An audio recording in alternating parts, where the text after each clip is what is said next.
Yes. You can see it. Nice to see you.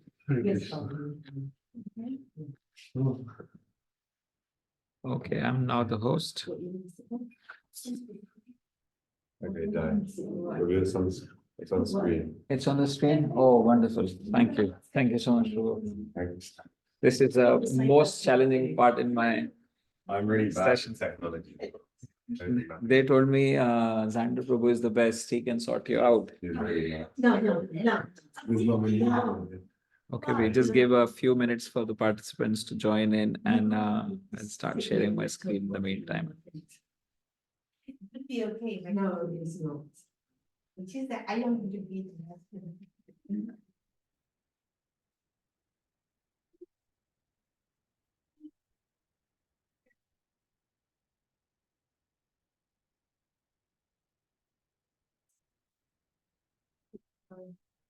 He stood doing good signs, the husband, and there you go.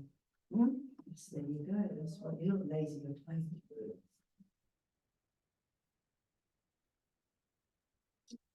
Okay, so we move.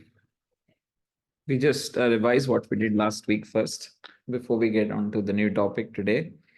Let me first share my screen with the participants who are online.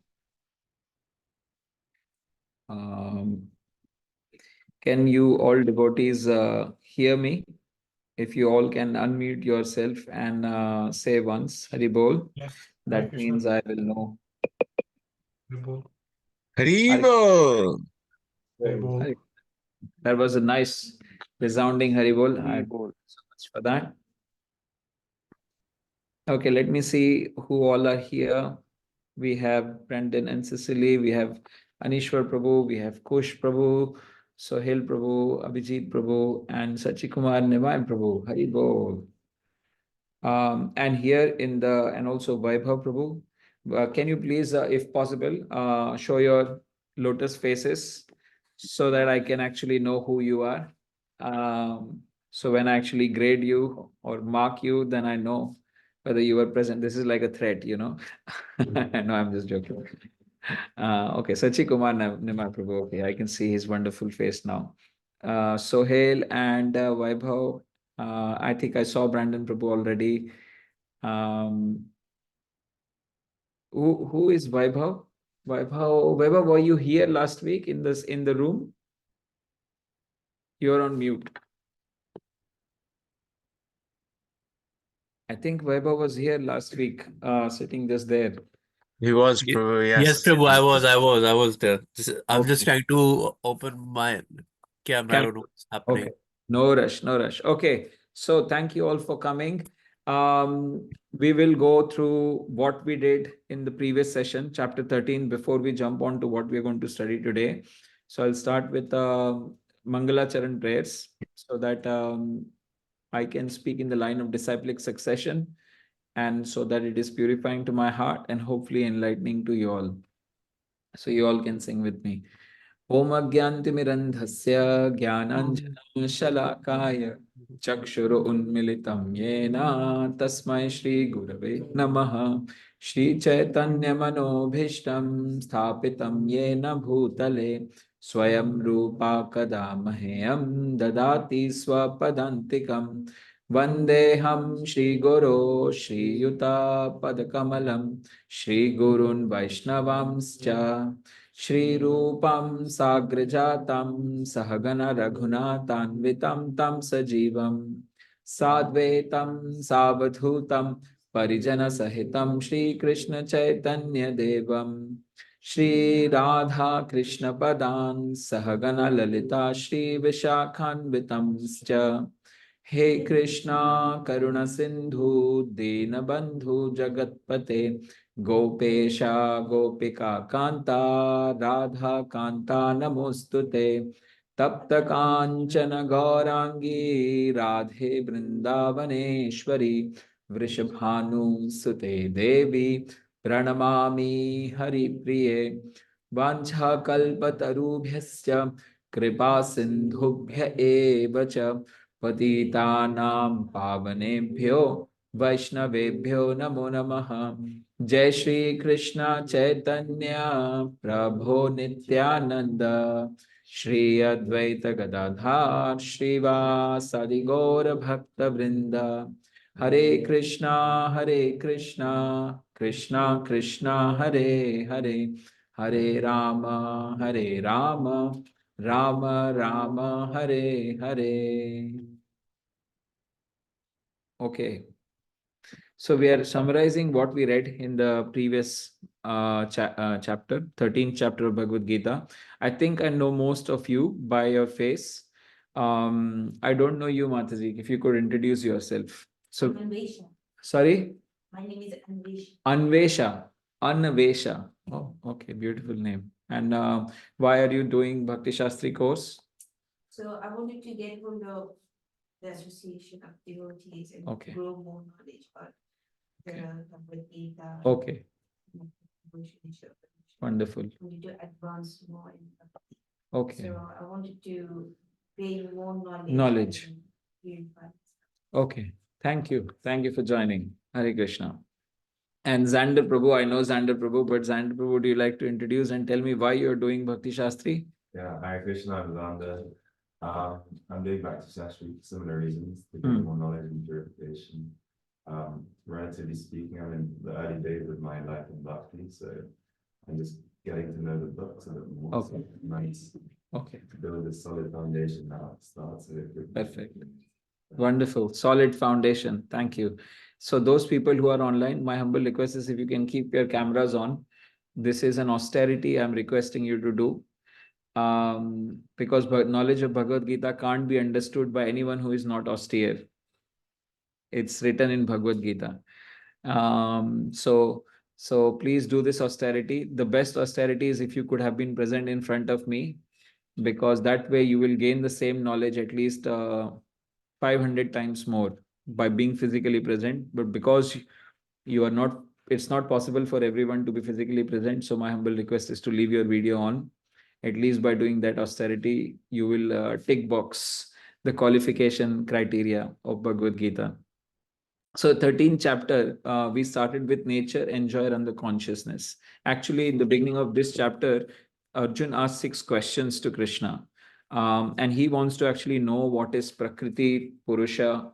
Prakriti meaning what is material nature, who is actually Purusha or the enjoyer. Is my body or my soul the enjoyer, or is someone else the enjoyer?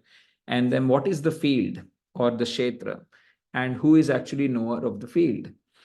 And jnanam, what is knowledge and what is object of the knowledge? So what is actually knowledge, and what should be the object of the knowledge? These were 6 questions Arjuna put to Krishna after actually Krishna had shown his universal form.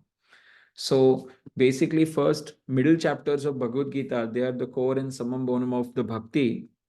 But then the remaining 6 chapters, they are Jnana Mishra Bhakti, or bhakti mixed with knowledge. So you will see aspects of both the knowledge, and you will see knowledge, but that is, dovetailed towards bhakti. Because we said that there are all kinds of people. There are some people who want to do actions because they are, action-oriented people. Some people are knowledge-driven people. They want to know why things are happening certain way. So both categories of people, they will need first 6 chapters of Bhagavad Gita, and the last 6 chapters of Bhagavad Gita will appeal to those who are seeking knowledge. And of course, there are people who are always devoted to Lord. So the middle 6 chapters is one for the people who are purely wanting devotional service. So Krishna starts answering Arjun's question by field, kshetra and kshetragnam. Field means, kshetra means, the field means the body, and kshetragnam means the knower of the body. So Krishna explains to Arjun that, the kshetra, which is the field, the body, and kshetragna is the knower of the body. So 2 people know the body. One is your own soul, and the second is the super soul. Kshetragnam chapi mam vidhi sarva kshetreshu bharata. This is one of the verses which, if possible, you should understand or memorize. Basically, Krishna is telling to Arjuna that you should understand that within the kshetra, within the body, there is one more knower of the body. And that knower of the body is not you, it's me. And I know all the bodies. Sarva kshetreshu. All, sarva means all. Kshetreshu means everybody.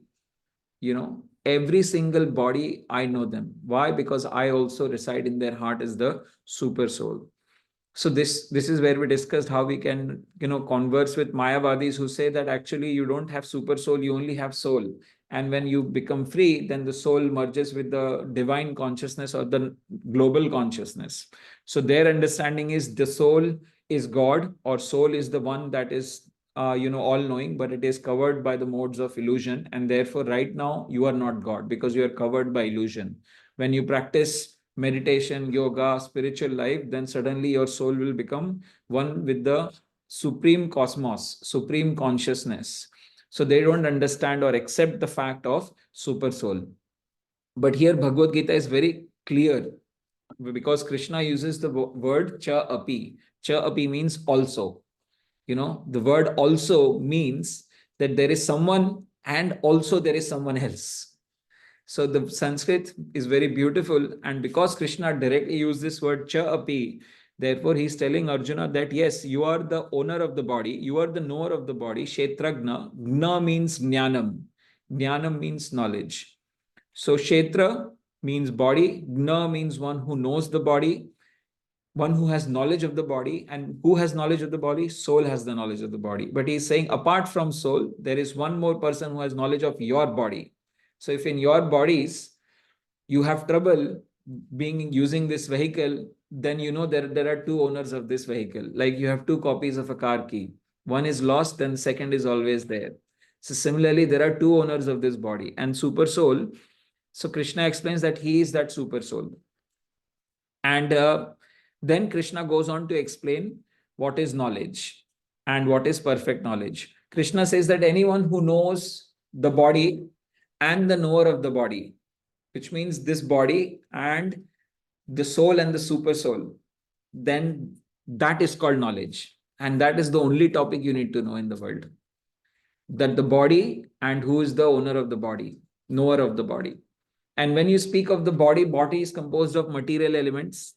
And we saw that, there are 6 topics about the body and the super soul and the soul. One is what is the composition of the body? Body is composed of gross elements and subtle elements. What are the qualities within the body and what the changes the body undergoes? So yat cha, yadrik and yad vikari. And then apart from these 3 topics which is related to the body, then there is soul and super soul. So if you understand this much, the composition of the body, the qualities of the body, the changes the body undergoes, the soul and the super soul, then that is called knowledge. That is what anyone should aim for in their life. And that is called self-realization. If you study everything else in the material creation and actually don't study these topics, these 5 topics, then essentially you are not in knowledge. It's called avidya. So then briefly I mentioned about these 24 elements. These 24 elements being 5 great elements: earth, water, fire, air and ether. Then 5 knowledge acquiring senses. What are knowledge acquiring senses? It's the senses from which you perceive the external world. And all those 5 knowledge acquiring senses are on your face. Eyes, you see, so you see the external world. Smell, which is outside your body, so you perceive the external world through smell. Ears, you hear from the tongue, you taste something external to your body. And skin, you touch something which is external to your body. So these 5 knowledge acquiring senses, Hare Krishna. I was just wondering where were you? So these 5, because you are a very attentive student, so I was missing you as a teacher. Prabhuji, please remind me your name. I keep, although I know you from so many years. Sorry. So Nayan Prabhu is here in the classroom now. So I'm rejuvenated. I can see his sincerity. Okay. So essentially, these 5 great elements, 5 knowledge acquiring senses, and 5 knowledge acquiring senses will have 5 objects through which these knowledge acquiring senses work. And there are 5 working senses. Working senses are hands, 2 hands, legs, anus, genitals, and voice. And then there are, so for these working senses, there are sense objects. These working senses will interact with the material nature, and the objects for these working senses is smell, taste, form, touch, and sound. So these total form 20 material elements, starting with 5 great elements, 5 knowledge acquiring senses, 5 working senses, and 5 sense objects for these workings, for these knowledge acquiring senses. And then the 11th one, which is the 21st one actually, is called in mind. And then there is intelligence, false ego. So that makes it 23: mind, intelligence, and false ego. Now, mind, intelligence, and false ego, they are subtle elements. They are not gross elements. So you can't see them directly, but they are there. And then there is something called pradhana or mahat tattva, which we will study a little bit more in today's session. So aggregate of these 24 elements is called the field of activity or body. Your body is composed of these 24 elements. If you can know these 24 elements, then you know your body. If you undergo, we took an example that, we all undergo some medical health problems because we are actually not in knowledge of our own bodies. We don't know what to eat, what to, what will keep the body happy. So, so knowledge of this is needed. This is analytical study of the body. Then how body changes, there are qualities, body undergoes changes like happiness, distress. We said that if someone shouted at you, immediately your face will look something different. If you are very happy, suddenly you will smile. If you are too much happy, then you will laugh. And if you are even more than happy, then you possibly will roll with happiness. So the happiness, all of these changes happen in the body because of these qualities. So body is affected by the qualities. Ichha dvesha samuttena dvandva mohena bharata. The desires, the envy, the happiness, the distress, all of these, they basically have effect on the body. And then body undergoes 6 types of changes, like birth and growth, maintenance, maturity, decline, and death. Like some of us are always young, like Sachi Kumar Nimai Prabhu, he never grows old. So basically you can see he never undergoes these 6 changes, body will have to undergo. But if you are a brahmachari, if you are constantly connected to Krishna, actually you don't grow old. This is what we discussed last time. You don't grow old in the sense that literally your mind, your intelligence, your body, it's working like a very young person. So you will see very many senior brahmacharis in our movement. They have been, if you ask them their age, when you look at them, you will feel that they are like 30 or something. When you ask them, they are like 60. That's a real fact. Because they become light as the time passes, and by becoming light, the vitality of their life force is maintained. So body undergoes these 6 changes. So this is all about body, and then there is soul and super soul.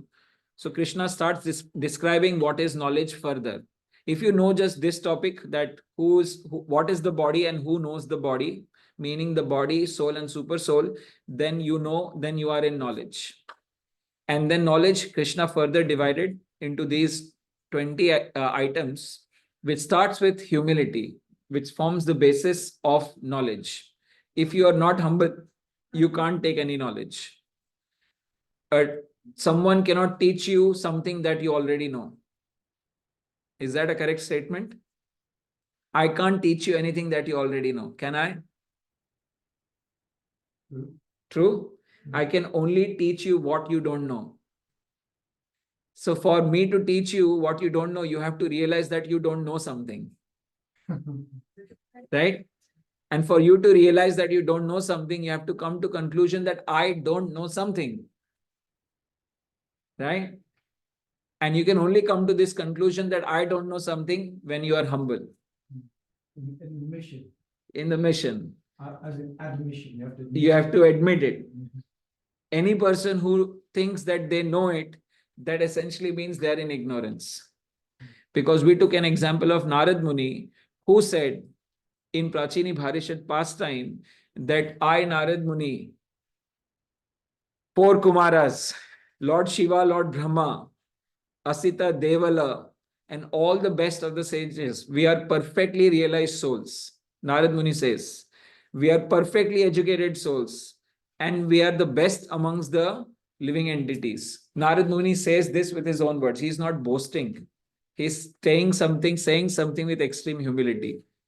And yet we inquire about the Supreme Personality of Godhead. This is what he says.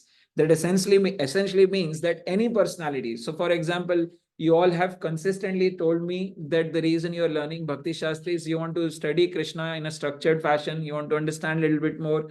You want to progress in devotional life. Some of you want to take Brahman initiation. All of this is rooted in your desire to actually know a little bit more.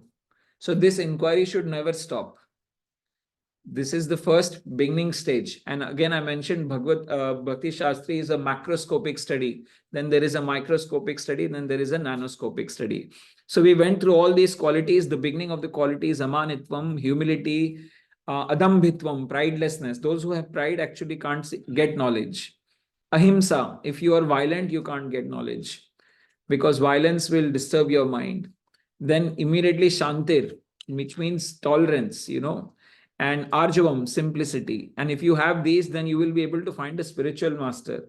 And once you find a spiritual master, then the quality sixth one, Acharya Upasanam. Acharya means spiritual master. Upasanam means to serve.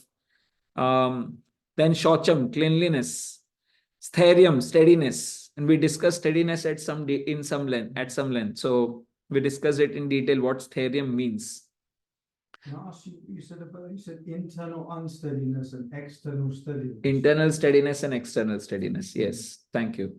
So steadiness, we went into what is steadiness, internal steadiness and external steadiness. External steadiness could be you're constantly, moving from one place to another, changing jobs. But, having external steadiness means doing the same activity every day for a long period of time. Nitya Naimitiki Kriya. That can bring you external steadiness. Similarly, there is internal steadiness also needed.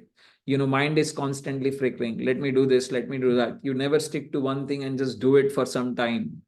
You have to, you must.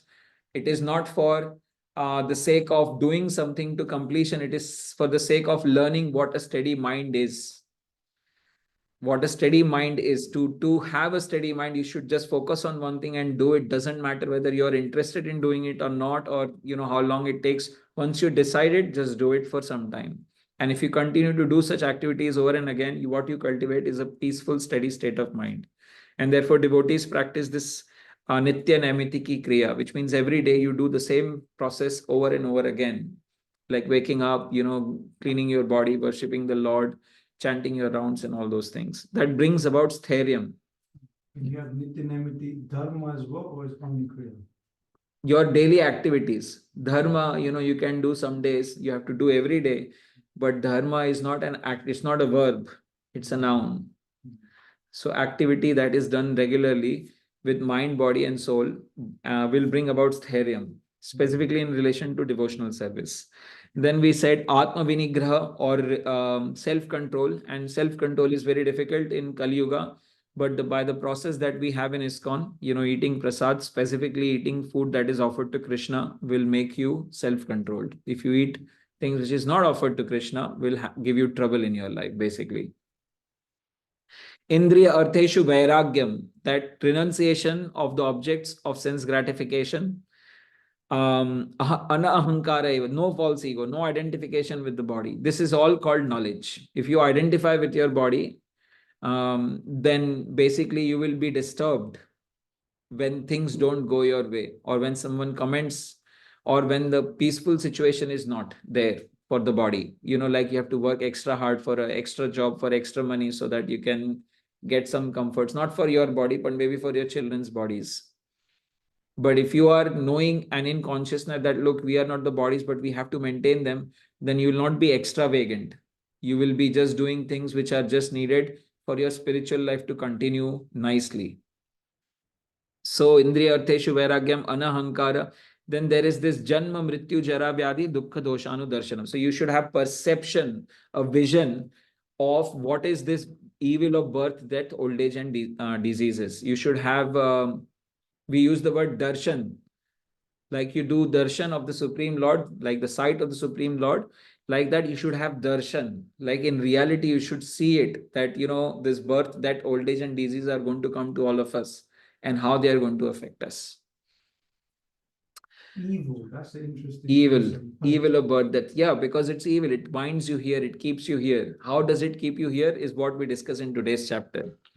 So detachment, even-mindedness, constant and unalloyed devotion to me, living in a secluded place, living in devotee association. Secluded place means any place where you have good association, devotee association. It doesn't mean living in isolation. And then detachment from general mass of people. General mass of people are going to pull you down, guaranteed. They're not going to uplift you because their topics of conversation are of lower nature. So out of these 20 qualities, we said 18 qualities are actually also for the Gyanis, those who are after knowledge. But this 20th, this quality of constant and unalloyed devotion to me with undeviating attention, that is specifically for Bhakti yogis. Those who want to worship Krishna and advance in Krishna consciousness. So that is all about knowledge. So body, knower of the body, knowledge, and then object of knowledge. Who is actually object of knowledge? And we learned that the second knower of the body or the super soul is actually the object of the knowledge. And here Krishna mentions that all the characteristics of a super soul, that he has his hands, legs everywhere, his eyes are everywhere, his face is everywhere, he's all pervading, omniscient, all powerful, omnipotent. He cannot be divided. The soul cannot be divided into multiple parts.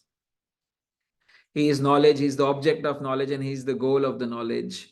So, all knowledge is to know actually super soul, and super soul is situated in one's heart. And we also said, people do these heart transplant operations. And when you transplant the heart, not every single time, the new body accepts the body accepts the new heart. Because where does soul reside? Soul resides in the region of the heart.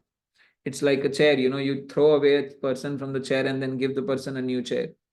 And person may say, I don't like this new chair. So similarly, the soul might just reject the new heart.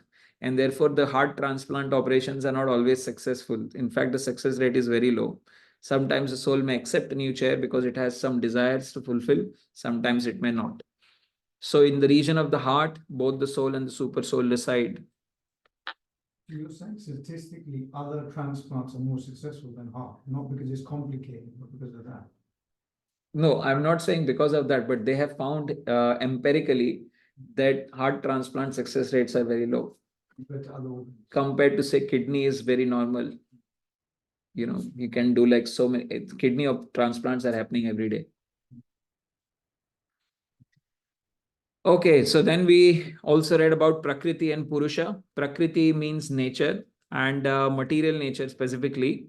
And Prakriti is also like feminine word. So mother nature, we call Prakriti as mother nature. And Purusha means one who is the enjoyer, or it's a masculine word. And Purusha is two types of Purushas we saw. One is the soul, because the soul is always trying to enjoy. And so we call soul as the fake Purusha, or false Purusha, because it wants to enjoy, but it cannot enjoy to the full potential because it's not the enjoyer in reality. And then there is the original Purusha, or the Supreme Lord. And the Supreme Lord is the original enjoyer. And then we said that this combination of Purusha, or the fake soul, fake enjoyer, or the soul, and Prakriti, or material nature, this is the cause of bondage. And this happens through modes of material nature, which is today's chapter. This is the question. This is the answer that Krishna gave to Arjun, that material nature binds the soul through modes of nature. So now if Krishna is making a statement that modes of nature is the one that binds you to this material world, then clearly, Krishna is going to explain to Arjuna what is modes of nature, how it binds you. But importantly, Krishna mentions that he says this is due to his association with the three modes of material nature. Thus, he meets with good and evil in various species of life. So it's modes of nature that binds. But then Krishna also says, one important point we discussed, that soul, if you take soul by itself, soul is never entangled. Soul is always pure. So, I asked the question, who is giving you this session today? Is it me, my body, or is it my soul? And there was a very lively conversation with everyone having a very different answer. So the conclusion though was that any spiritual activity you do, that is done by your soul, through the desires of the soul. If you do any material activity, that is not necessarily your soul. That is possibly your impure mind and impure intelligence, which is materialized when the soul first enters into the material nature, Mahat Tattva. That's when it gets an impure mind and impure intelligence and gets an identity, which is I. The words I, mine, me begin when the soul first enters from the spiritual kingdom into the material realms and comes under the power or grip of Mahat Tattva. That's when this identity begins, and under this identity, the soul is basically doing activities which are not itself, which is not itself. It is just desires. Like iPhone 20, people may cultivate a desire of having iPhone 20. It's nothing to do with the soul. So similarly, soul will have, very good question asked by Brandon Prabhu. And Brandon Prabhu said, we were discussing about soul, and the question came, I think Nayan Prabhu asked that, okay, you are saying that the soul is untouched. It's always pure. But now you are saying that, there are activities which we are doing in this material world, which is not done by soul. So how can soul remain, and soul has desires, like I want to eat gulab jamun is a desire of the soul, right? But this is not a pure desire. This is a materialistic desire. So Nayan Prabhu asked, if a soul is completely pure, how can soul have these desires, which are not pure, correct? These are impure. Because if something is pure, then nothing impure should touch it. So, and this is also the question by Brandon. So we discussed that an example of an oxygen as an element. Oxygen always exists as O2. You've heard of it somewhere? So it's two electrons and one neutron. So now when oxygen exists as O2, this oxygen will have certain properties. When it comes in contact with hydrogen, it forms water. And water can boil only at 100 degrees Celsius, but at 5 degrees Celsius, it freezes. So the original soul has got composition, which is Sat, Chit and Ananda, which means eternity, bliss and knowledge. So soul is composed or made up of Sat, Chit and Ananda, and it is completely pure. But soul also has some properties, like it desires. You have in spiritual world, you have spiritual desires. In material world, you have material desires. So soul desires. So, the soul has intelligence, spiritual intelligence, but when it comes into the material world, it becomes materialized. So basically, soul is always pure, but soul never gets entangled in any activities that, we in the body are doing. And the three modes of material nature are carrying out these activities. Like if you like to eat something, like pizzas are your favorite, so you start to think that your favorite is pizza. No, but you are born in a certain type of a body. Because of your birth in a certain type of a body, which is dependent on your karma, you have chosen to be in that. So now the body will automatically drive you. It's not, you are not driving the body, body is driving you. So this is the problem with the body. And this is how the soul becomes entangled in the three modes of material nature. And quite subtle in the sense the composition never changes, such as another, but the property changes. Property of it changes because it's an association of the environment for the soul has changed.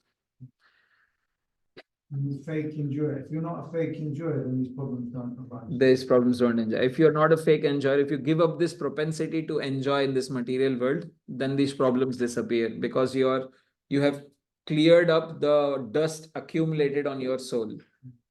And that is called Cheto Darpana Marjanam, cleaning up the dust of on the soul. And as more the soul, that dust goes away, more you can see yourself and more your propensities go away. And there was this amazing benediction which was given in this chapter, which was anyone who studies this chapter properly, fully awake and understands them and contemplates on them, gets liberation, which means they will come out of this material world. So that is the power of reading just the 13th chapter. And then there was a question of Gita Mahatmya and the benediction that is given. Gita Mahatmya are further benedictions on this chapter given by Lord Shiva to Mother Parvati, which are in addition to the benediction which the chapter itself bestows. Okay. Similar to the one Krishna said, anyone who understands my birth and death doesn't take birth. Doesn't take birth again. Yes. So you can make a correlation between them. Correct. Yes. So now 14th chapter, which is the modes of material nature, begin. Any questions so far? Prabhu, just extra. Yes, Hare Krishna. I thought I'd just make a comment that might help with that discussion, which is the hair on your arm, the shape of the hair, is also from previous contacts with the modes of nature, as much as the mind is. It's equal. Sometimes people think the mind's abstract from the body when it comes to being created from previous karma and previous impact of the modes of nature, but actually they're just as much shaped. Much as the hair is shaped, the mind is also shaped from previous association in the modes. So I thought I'd say that. Wonderful. Thank you. Thank you for saying that. And basically, Prabhu is saying what we discussed last week, which is called samskaras. We discussed the same concept that Prabhu has just mentioned. Abhijit Prabhu is a concept called samskaras. When you do certain activity, there is something called as imprint generated. Like you take a clay and you put your 4 fingers on the clay, press it hard, and then you will see on the clay, the fingerprints are there on the clay. So every single time you try to enjoy in this material world, there is something called as imprints. And these imprints are called as samskaras. These samskaras, they basically have deep impact, and these samskaras are carried by the soul. Just as soul has properties, I told you, the soul desires. Similarly, the soul captures all the deepest desires, dark, light, whatever they may be. The soul captures them. And when the body takes birth again, then these imprints, which are there captured by the soul, they become available in the next body. Yes, Mataji, you have a question? Is it only when we try to enjoy that we have some scars? Or can it be, not that we're not trying to enjoy, but just circumstances, traumatic circumstances? Yes, they also have samskaras. Anything that you do which has got a deep impact on your subconscious, which is your conscious mind and intelligence. And so if you take, for example, if you're reading Bhagavad Gita and you read some verses, and those verses are so profound for you that they hit you really hard, and then you spend next week or month just pondering on them, contemplating while eating, while walking, just thinking, oh, Krishna said this, this is how it relates to the material world, this is how it relates to me. And you go deeper, you memorize the shloka, because you have spent so much contemplation, energy, meditation on that one thing, that has now got an imprint on you. That is captured by your soul now, because it has moved you as a human being. Even transcendental things create samskaras. Samskaras, transcendental samskaras. And these transcendental samskaras, we gave an example that I was saying that reciting shlokas is really, really important. And the reason it's important is because these shlokas, when you read them, recite them, then they will create samskaras, imprints, impressions. And we gave an evidence from the 15th chapter. Krishna says that I am memory, remembrance, and forgetfulness in every living entity. So someone asked me, Vaibhav asked me a question. So Prabhu, when I'm angry, how can I, in the moment of the anger, how can I stop myself? And I was telling him, recite shlokas. If you recite something every morning, then what happens is you have spent a lot of time with Krishna. And Krishna says that who spends a lot of time with me, for them I become remembrance, memory, and forgetfulness. So their memory and forgetfulness situation resides with Krishna. So then we gave an evidence. I told that, also from my personal experience, whenever I memorize, recite shloka, Krishna helps me in the difficult situations. But I could be faking it. So what's the evidence of this? Evidence is given from the Gajendra Moksha in the 8th canto of Srimad Bhagavatam, where King Indradumna was a great king, and he offended one great sage. So he was cursed to become an elephant in his next life. But while he was a king, all of his life, he did one activity. He recited shlokas. As a king, one devotional service he did, He worshipped the Lord, of course, but along with that, he always recited shlokas. So when next life, when he became an elephant, he was not an ordinary elephant because he was devotee of the Lord. By some situational circumstance, he became an elephant. So he became king of elephants. So he was enjoying his life. But Krishna always wants his devotees back. So after many thousand years of enjoyment, he goes into a lake along with his wife and children, and then a crocodile comes and bites his leg. And 1,000 years of battle ensues and nothing happens. And this elephant, because he's in water, is not his natural position. He becomes weaker and weaker and he's about to die. And this is when a shloka comes to his mind. The shloka which he had recited thousands of years ago regularly in his previous birth, every morning, it became an imprint in his heart, a samskara. And by mercy of the Lord, the shloka comes to his mind and he starts to recite the shlokas. And then Supreme Lord comes to his rescue. And, he wants to pay obeisances to the Supreme Lord, but he can't because the crocodile is killing him. In his mind, he pays obeisances and immediately he knows how to worship the Lord. Elephants do not know how to worship the Lord. But this elephant picks up a lotus flower and immediately starts to offer a lotus flower to the Supreme Lord. So where does this shloka came to him from? Where does this knowledge of worshipping the Supreme Lord with lotus flower came? Where does this knowledge of paying obeisances to the Lord? So when you come to the temple, you pay obeisances and think of this personality, because sometime when your body doesn't respond, you might not be able to pay obeisances. And this personality, he so badly wanted to pay his obeisances to the Supreme Lord. So this is an evidence that someone who recites shloka regularly in their times of difficulty, Krishna will come them and rescue them by giving them memory back. So that shloka came him and rescued him. So this is one discussion we had. Okay, so any more questions? Thank you, Abhijit Prabhu. The question of samskaras was discussed a lot last week. So thank you for reminding. I'm sorry, Prabhu, just a practical question. Is it possible to have these slides, to send us these slides? So, sorry, how to? Is it possible for you to send us the slides on the WhatsApp group? These slides that we are studying slides. right now. Yes, Balaji. I'll send the slides because Nayan Prabhu has also Thank you asked so much. find any way to, but I'll give it to Deepa Dhatri Mataji and hopefully she will send it to you all. Prabhuji, I do have one question if I can ask. Yeah, just 1 second. Nayan Prabhu wants to ask something. I'm just going to ask about prarabdha karma and samskaras. There's a connection. Prarabdha karma and samskaras, there are connections. Okay, I can answer that in today's session because modes will cover that. Yes, Prabhuji. Prabhu, last week, we are having the discussion about samskara, and you were telling that desire or strong desire are samskara, and samskara is captured in soul, or Correct. karma is captured in souls, Correct. and consciousness is image of soul. Correct. So is samskara is kind of captured in soul, Yes. and you also told us that it is so deep in our body or in our soul that we cannot get rid of this cycle that Correct. easily. And so is there no way to get out of samskara from our soul, or is it like doing a devotional service and praying to Lord that or like is there no other way, right? Correct. So you asked this question last week, and I remember that I didn't answer that question properly last week because I finished up and answering the question. So if samskaras are there in our heart, and these samskaras are material samskaras, then material imprints, then how do we get rid of these impressions? Because unless we get rid of these impressions, we will have to take material body again. We'll have to come back to the material world again because these impressions, they will cause us to desire more material desires.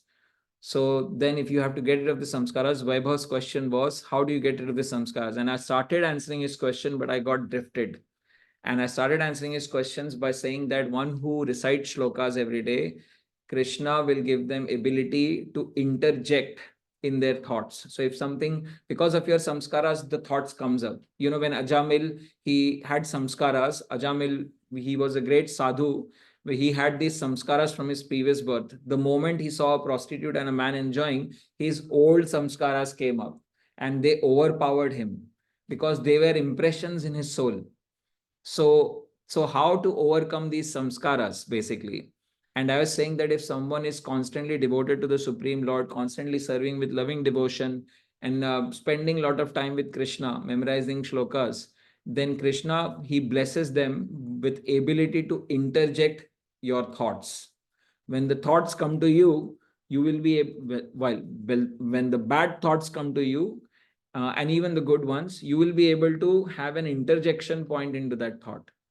What is the evidence of this? This is mentioned by in the pastime of Prachini Bharishat in Srimad Bhagavatam, in the 4th canto of Srimad Bhagavatam, I think it's 29th chapter, that Krishna blesses you with ability to interject your thoughts. And devotee, when they interject their thought, Vaibhav, then they become prayerful to the Lord. That, oh Krishna, I don't want such thoughts. Oh Krishna, I don't want this. And this way, the devotees constantly pray to the Lord for purification, and they pray to the Lord for devotional service. In this humble, prayerful mood, they obtain the mercy of Krishna. And by that mercy of Krishna, Krishna destroys the samskaras of their heart. So Prabhu, when you say interject their thought, so it's like, does it mean, gives us option? Like, what does that interject mean? Like, interject means when, suppose you are under the modes of nature, you have eaten an amazing chocolate, triple chocolate ice cream yesterday, hazelnut cream, whatever it is. Next day, you enjoyed the ice cream so much that next morning you are thinking that today evening also, I will start to eat that ice. I'll buy that ice cream again. And because you're so much in that thought, you are doing the day's activities in an automated fashion. The modes overpower the human being so much that they have no capacity to interject and stop for a moment and connect to themselves internally. So you're almost doing your day like a robot till the point in time when 7 p.m. comes, and at 7 p.m. you're going to go to that shop and get, this triple chocolate hazelnut ice cream. For a normal person, they will exactly do this sequence of activities. For a devotee who enjoyed the ice cream greatly the other evening, but in the morning woke up and recited shlokas, worshipped the Supreme Lord, then during that time, when he is worshipping the Supreme Lord, reciting the shlokas, then he comes to a realization that actually I am not the enjoyer. Look at this personality. Look at Amrish Maharaj. He had the whole material world's creation, but he considered them as stones. He had gems and jewels and emerald, but he considered them as stones, like ordinary stones. So this contemplation and meditation will then make you think, actually, I am not the enjoyer. Then 7 p.m. comes. The whole day's activities have gone like a robot. 7 p.m. comes. You are dragged by your modes to the same 7 p.m. shop. You go there, you buy the ice cream. But this time when you buy the ice cream and you start to eat, you're thinking, look, so fallen I am. I am eating the same ice cream and I'm thinking I'm the enjoyer. Actually, this ice cream doesn't belong to me. It was made by the Supreme Lord. If the ice cream of the material world is so delicious, imagine what would be the ice cream of the spiritual world like. Let me offer this ice cream to the Supreme Lord. Your consciousness, your perspective changes. You realize how fallen you are and you offer something back to the Supreme Lord. Now, when this happens, this is a beginning of a positive samskara. When this happens repeatedly over long period of time, then you give up the taste of eating ice cream. You say, okay, let me make ice cream for the Lord at my home. Because you like ice creams, it changes. And then slowly over a period of time, you have eaten this ice cream so many times that you said, okay, this is ice cream. Eat it and just finish it. Don't meditate on this ice cream. There is no need of, I liked it once upon a time, but I don't like it anymore. I think I like even better things now. So this is a journey of consciousness. Does that make sense, Vaibhav? yes, Prabhu, and feels like it's not that easy, but it's, you said it's a journey of consciousness. Consciousness. Yeah. The interjection capability doesn't exist in ordinary human beings. They generally can't interject in the activities that modes of nature is carrying throughout. They need something like meditation to know what's happening in their body. What is it called? Mindfulness. They need mindfulness to sit down peacefully and see what's happening in their bodies. They close their eyes, then they go through the brain, then they go to their eyes. How is my eye feeling? Is my right eye twitchy? No, it's not twitchy. Then they go to nose. Then am I smelling something nice? Yes, I'm smelling something nice. Then they go to their lips. Am I speaking something? No, I'm not speaking. Then they go to their ears. Am I hearing something very subtle? Yes, I can hear some. So they have to go through this mindfulness to know very basics of how their body is reacting. And what I'm telling to you is that in this time of mindfulness, they become little bit conscious about their bodies and their thoughts for this small time. And they have to practice this over many years. All I'm saying is, if you worship devotion, if you do the devotional service, if you recite shlokas, Krishna will give you this power to interject in your thoughts, which is very difficult actually. Because you are asking, right? I'm angry, I'm about to, do something nasty. How do I stop myself? The way you stop yourself is by spending time with Krishna, by reciting shlokas, by memorizing. And every morning when you do this, then Krishna sits in your mind and he gives you the power to interject and stop your thoughts. Stop the sequence of actions which are normally destined to happen under the modes of nature. The modes of nature are carrying out activities through you and you are completely dragged into it. You said it's positive samskara that increase ability to discriminate.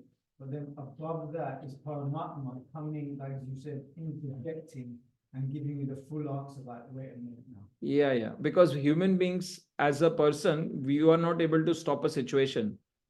What stops the situation is super soul pushing the samskaras from underneath back to you. Of course, your ability also, your sincerity is what is reciprocated by the super soul. So he pushes this and he pushes the shloka. Just as in case of Gajendra, he pushed the shloka to his consciousness. And, in a moment, he had full consciousness of all of his devotional service from the previous life. Is it even possible in the normal world? It's so powerful. In that situation as well, in trauma. In the trauma. So discrimination and this interjection, what's the connection? Discrimination is when you are able to, when you have purified intelligence, that's when you can discriminate. When you don't have purified intelligence, you can't discriminate. How does purified intelligence come about? Purified intelligence come about by cultivating this positive samskaras, because interjection is an ability of a purified intelligence. If an intelligence which is not purified cannot interject, Prabhu, take one more gulab jamun. Yes, give it to me. One which has got purified intelligence has an ability to immediately on the spur of a moment think, no, I've eaten 2 gulab jamuns already. If I take this third one, my body is not suited for this. I can't take it.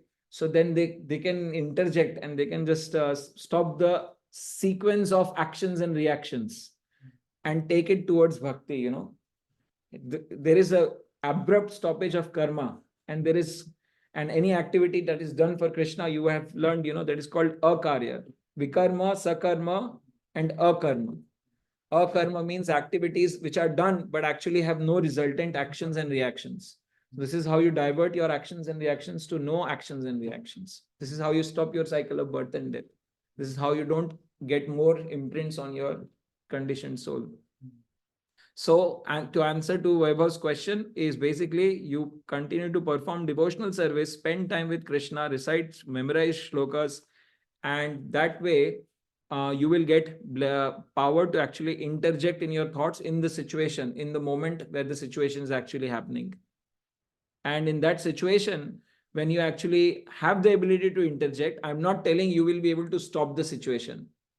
I am saying you will be as an observer able to interject in your thoughts and see how I was going through every single moment of that situation. If not in that immediate situation, you can't, then after 10 minutes out of that situation, you will be able to see yourself with your eyes and mind.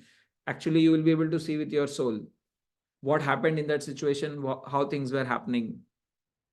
So that is an ability to actually interject. And once the interjection happens, you might not be able to stop yourself, but by cultivating this constant interjection, the mood of helplessness and prayerfulness to the Supreme Lord, and also some determination to not undergo the same situation again. You have to make a plan that, I don't want to be in the same situation again. So these 3 combinations, basically, will have a positive samskara, and eventually you'll see at some point in time, you will be in the same situation again. You will not react to the same situation the same way again. And at one point in time, you will transcend that situation. You will be able to stop it completely. A Buddhi Yogam, which I give the intelligence by which you. Yes. Yes. Yoga karmashu kaushalam. That the devotee becomes expert in doing the activities of life. Whatever activities you all do, they're called yoga. And you should become expert in them. If you're not becoming expert in them, there is something lacking. So the prayer comes from the lack of sincerity, because the Lord has interjected and you've chosen to override it. So now you feel guilty.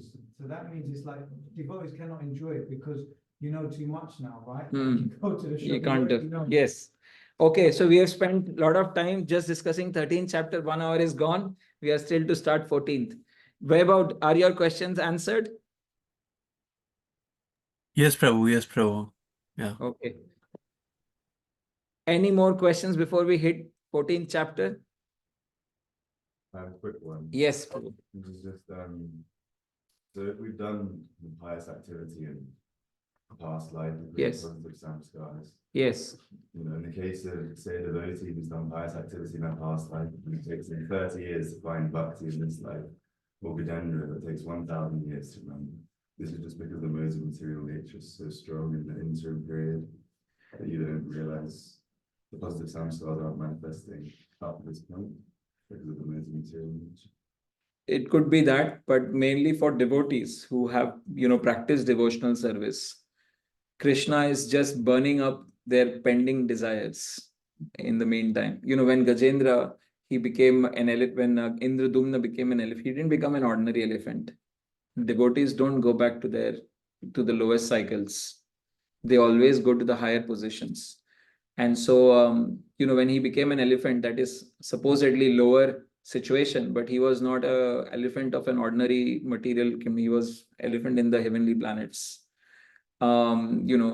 The description that is given, if you read in Srimad Bhagavatam, your hairs will stand on end. The kind of enjoyments that were available, the lake in which he was taking bath, that was full of kesar. Kesar is like fine filaments inside flower, and it's I don't know what it's called in English, but saffron. The lake had saffron in it. Go and buy saffron here.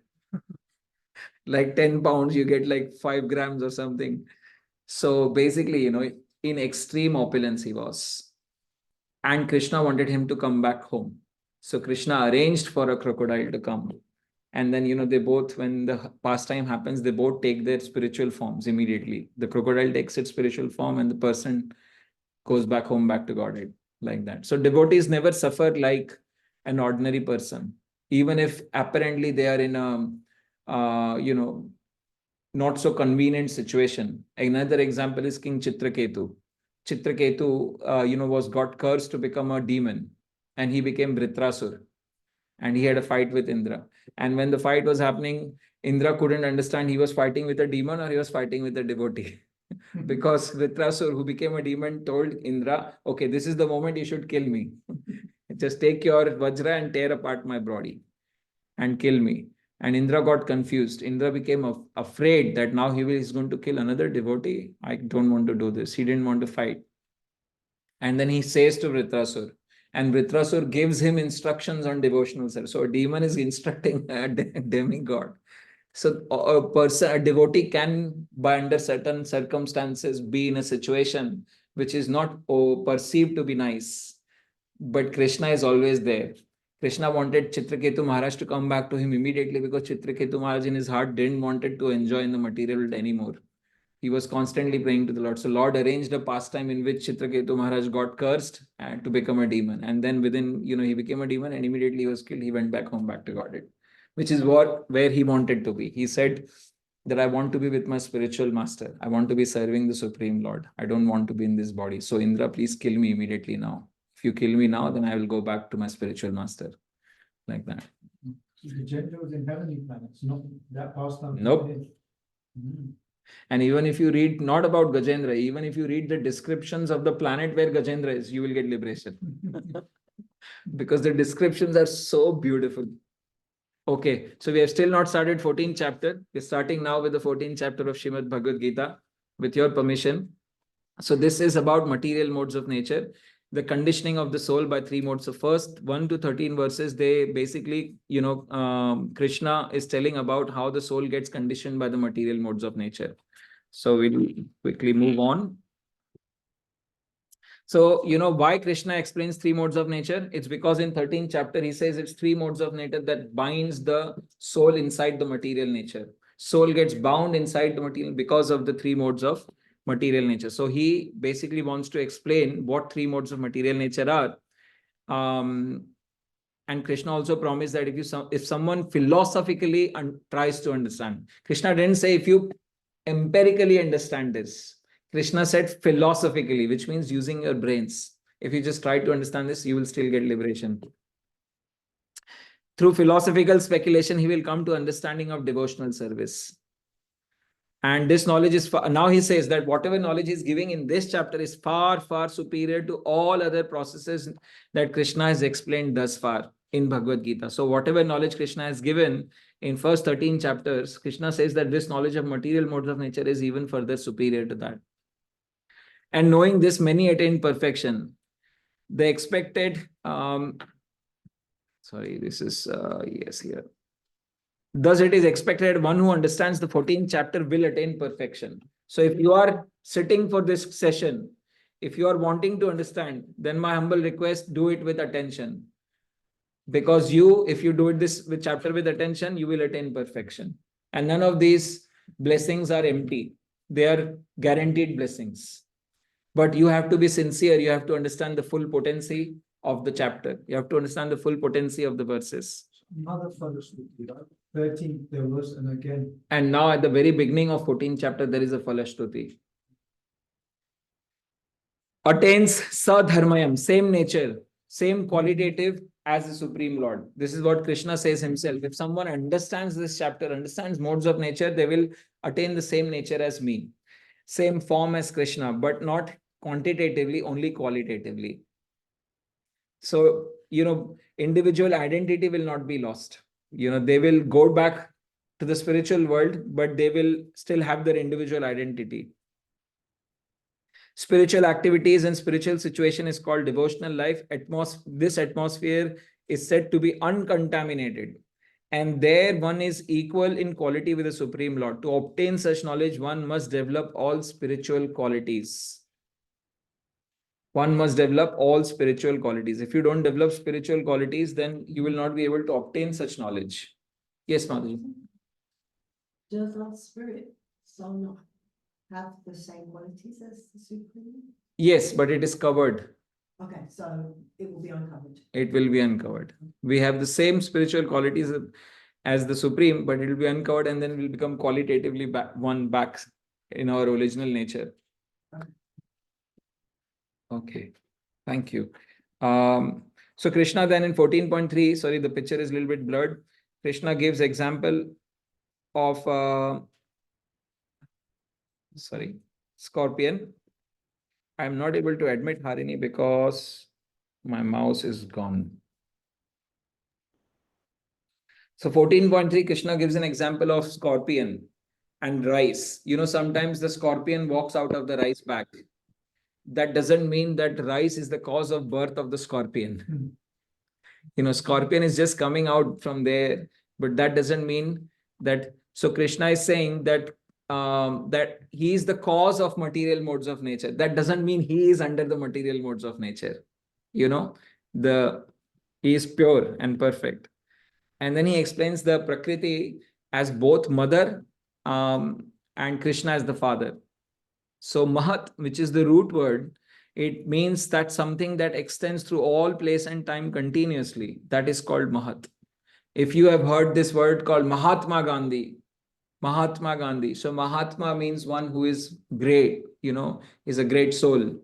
So similarly, the word Mahatma has got a root Sanskrit word called Mahat, which basically means great or, incomprehensibly great. And in actual root, it means that something that is extending everywhere at all places and at all times continuously. So Prakriti is called as Mahat. And Mahants, they call the sadhus in Vrindavan Mahants, is that connected? that is Mahant. No, different. Different. Mahatma, different. Mahat, different. Mahant is a little bit different. But Mahatma, Mahat, they have same root. Brahma, because Prakriti is the cause of expansion. You know, when Brahma was born, he expanded the material universe. You know, he basically creates, he is a secondary creator and he creates the, so similarly, Mother Nature is called Brahma. So, you know, Brahma, Brahman. So these words, they are all Sanskrit. They all are pronounced differently. Although when you say it in English, because English doesn't have equivalent connotations for Sanskrit. Sanskrit is, every word is a song in the spiritual world. So basically it is a contextual language. So every time you hear Brahma, then you have to ask how are they pronouncing it? Are they saying Brahman or Brahman or Brahma or Brahma? Like that. It's like different ways of pronouncing. It make a mess, right? It could, yeah, because someone would say some verse and then you will perceive a word in a different way. Like the word Atma actually means the soul. But Atma could also refer to mind and intelligence. Atma could also refer to the body, and Atma at occasions can also refer to super soul, depending on the tune and the meter and the context in which the word was used. That's why traditionally the Brahmanas feel to do all this. It's not a simple thing for any ordinary person. No, you just need to be trained a little bit. You need to be trained for sure. And then Maha and Mahat is in the same root or different? Mahan, Mahat, they're in the same root. Maha, as in Maha. Maha, yes, that's also the same root. Great, yeah. And then verse 14.4, Krishna is saying that material nature, you know, it is constantly expanding, but it is only your mother, and I am the seed-giving father. The modes, the reason Krishna is saying these things is because now he's going to start explaining modes, and people will immediately think that, oh, Krishna is under modes also. So Krishna is telling in advance that, you know, sometimes scorpion is found in the rice bag. That doesn't mean that the scorpion rice is the source of scorpion. So similarly, Krishna, you know, although he is the source of everything, you know, he is not under the modes of material nature. Krishna is establishing that very clearly. And he's also saying that living entities are everywhere. You know, and these living entities in the material nature, they are all under the modes of nature, from Brahma to every small living entity. And to give you an example, even 1 inch space has got millions of living entities. If my finger in this, there are unlimited souls in this space. But they're in realms that I can't understand. And some of them are so fine that I can't understand. So there are countless living entities in the material creation. And Narad Muni in Srimad Bhagavatam, that he explains that Sarva Jivana Tarpanam, that all the life that exists in the material creation, Krishna satisfies them. Krishna is the one who satisfies all kinds of living entities, and there are unlimited of them. Even in one body, right? Even in our body. Even in our body, yes.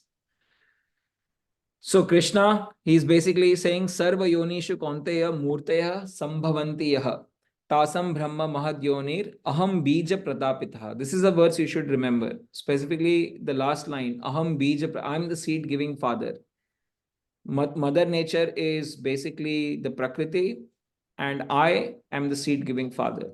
This is a very important verse. If we have to preach or we have to know ourselves, that actually our source is Krishna. Then he goes on and explains how these 3 modes bind us and what are the destinations of the people who are under these 3 modes.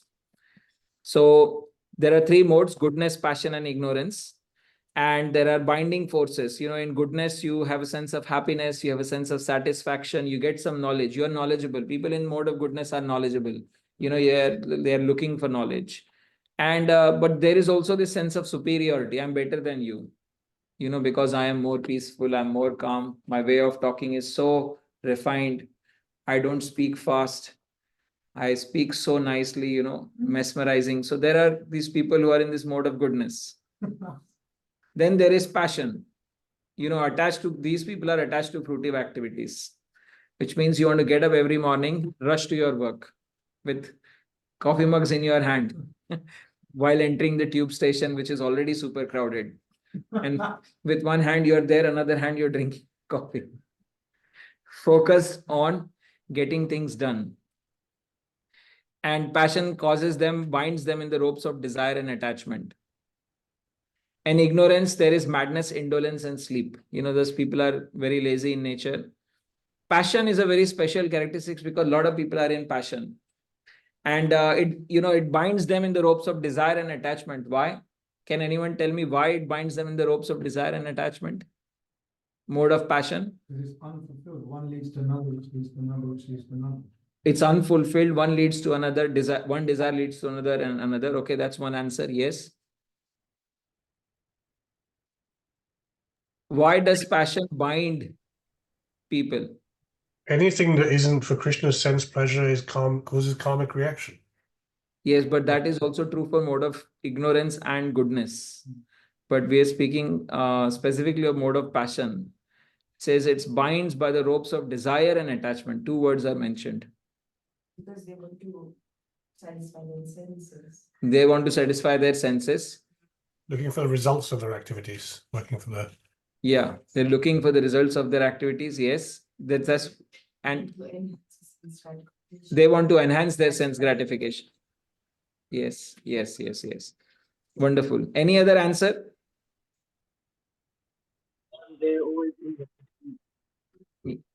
Yes, Soil Prabhu. They are always in the pursuit of trying to satisfy the senses, so that's why one needs to another. They're always in that mentality of trying to pursue them.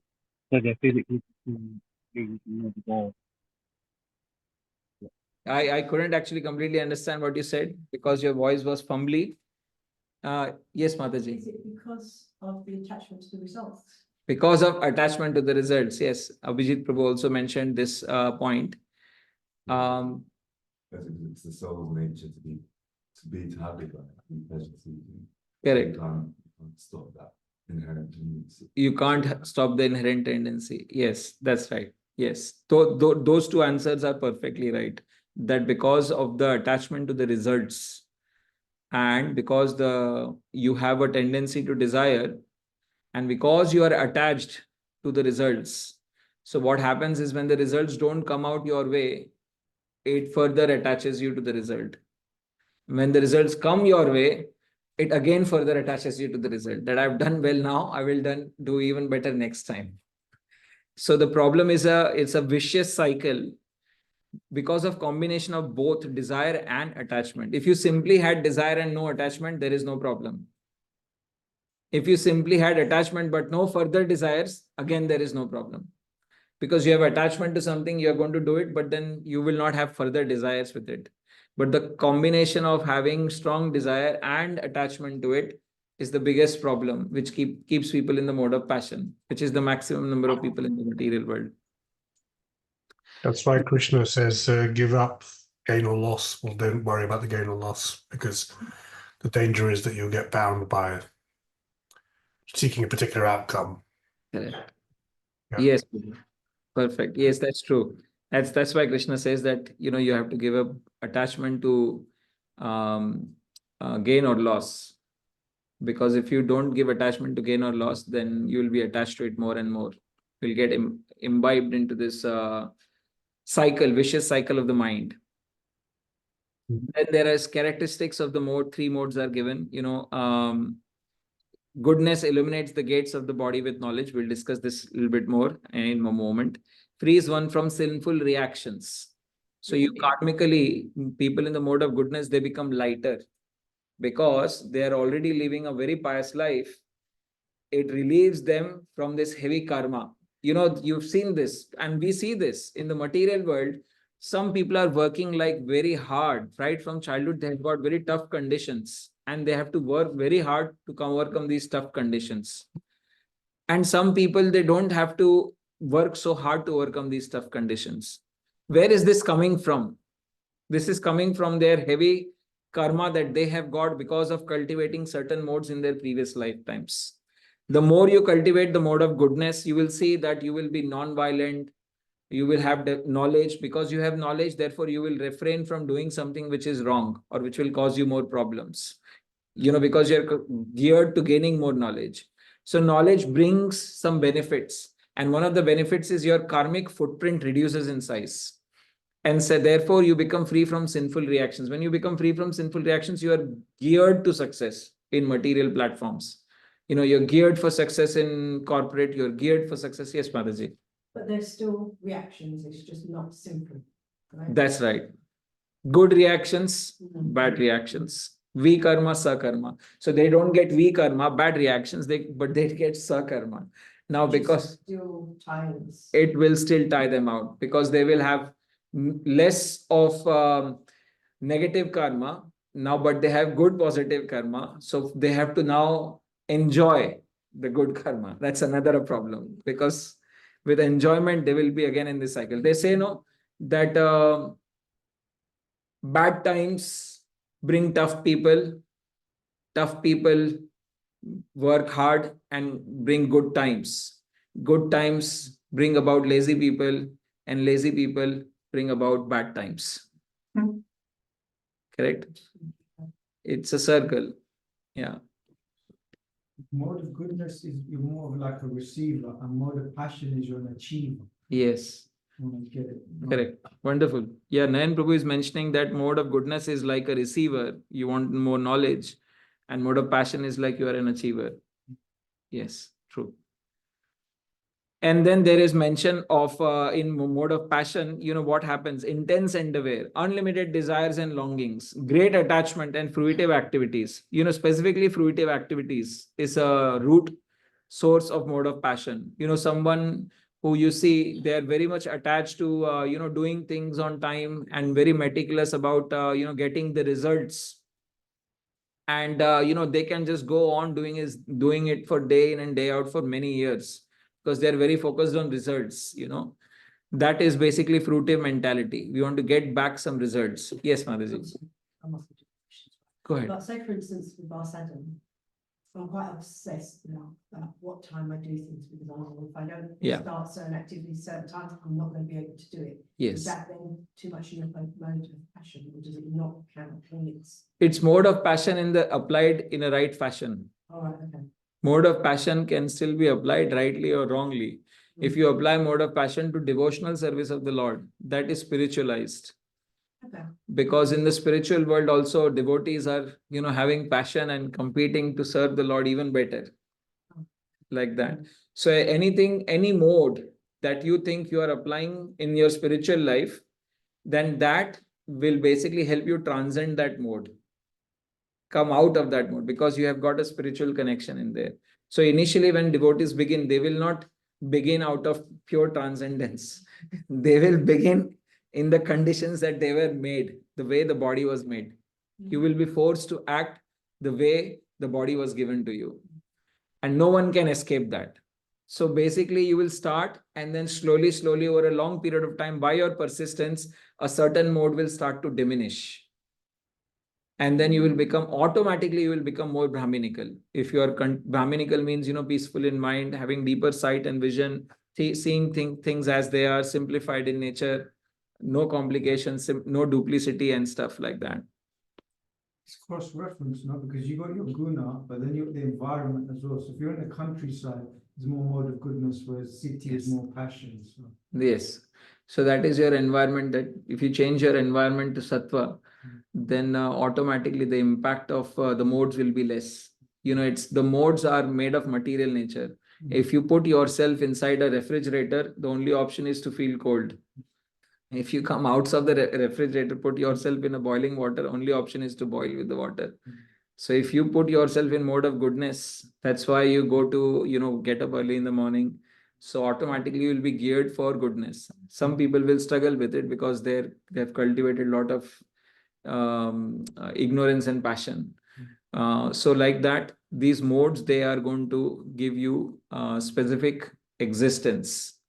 But the purpose of a devotee is to purify themselves of these modes. So none of these modes should actually impact you so much.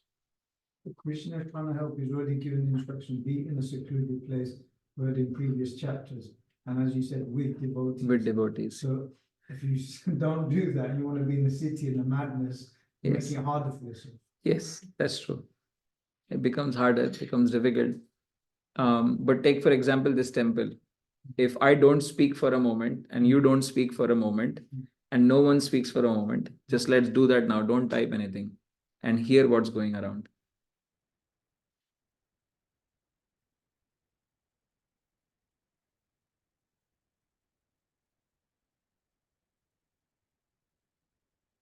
There is this peace, right? It's very it's very calm, very peaceful. Nothing is pumping outside, no one's honking, and something's going on. So in the temple, you can always cultivate Shuddha Sattva. That's why one should come to temple. You can recreate that at home as well. You can create that at home. It's called sacred space. In a space at home, you can create Shuddha Sattva, where you make sure you're always clean. You go to that place, your mind, even if it's disturbed, you go to that place and you try to calm down your mind. That's the place where you read Bhagavatam. There are vibes of Bhagavatam, reciting the shlokas there. They always stay in the place. So even if you come to the same place after 20 days, you will still have the vibe of that place because you have done some intense spiritual activity there. That's why we will go out on book distribution on Oxford Circus. There are specific spots. We call them Sankirtan Yajna's places, the temple of Sankirtan Yajna. Even though there is too much noise, but we know that some pure devotees have, done book distribution, done some serious sadhana, have sat down there, read Bhagavatam there, done some reciting of the shlokas. So we consider that place as auspicious for only those people who have vision to see it. Those people who don't have such vision will get disturbed. This is Oxford Street, too much crazy. They will think like that because these people are running crisscross everywhere. But for that, you have to cultivate the vision. And so, these are the characteristics, manifestations of different modes. Ignorance will lead you to delusion and illusion, darkness, madness, and inertia. This also happens with devotees. Sometimes, some devotees ask you to do something and we end up doing completely something else. Because, miscommunication, we don't hear it properly. And sometimes we are in delusion, because our minds are not perfect. So all of these things happen in ignorance. And then what is the destination in these different modes? The destination of the mode of goodness is you will attain higher planets, because in all higher planets, apart from heaven, you are trying to cultivate knowledge. In heaven, you're just trying to purely enjoy. So, but if you go above heaven, higher planets, you're trying to cultivate knowledge. Earthly planets. Yeah. Higher planets of the great sages. Attains earthly planets. Yeah. Earth is called Bhu and Bhuarlok, if you want to get into Sanskrit. But basically that is called middle planetary systems. Middle planetary systems means earthly planetary systems, which means that it's not just Earth. There are unlimited planets in this middle planetary system, unlimited galaxies in this middle planetary system. Yes, you have a question? Yeah, but this is the only planet that we can then obtain right? Yes, wonderful. But Mataji commented a very good point. She said that it's only from this earthly planetary systems we can go back to Golok Vrindavan, which is the highest. One or other planets. Yes, wherever there are Krishna's pastimes and wherever there are saints like Prabhupada. Those are all the places, middle planetary systems you can go transcend, because Krishna's pastimes are constantly going on in other places also. So innumerable planets in the earthly. In the earthly realms. Then there are lower realms or lower planetary systems, and their descriptions are mentioned also. Atala, Vitala, Sutala, Talatala, and Patala. So all of those planets, they are all, don't think of them as hellish like what you have understood from Bible or other books. Because actually when you read the descriptions of lower planetary systems in Srimad Bhagavatam, then those are also places of enjoyment, but they are also places of extreme suffering. Like, if the walls are made up of sapphires, but there is no sunlight. The only light that comes through is, the jewel that is on the head of Anantashesh. his jewel is causing sunlight to exist in those places. But otherwise, those places are dark places, but they're light. They have light because of certain jewels.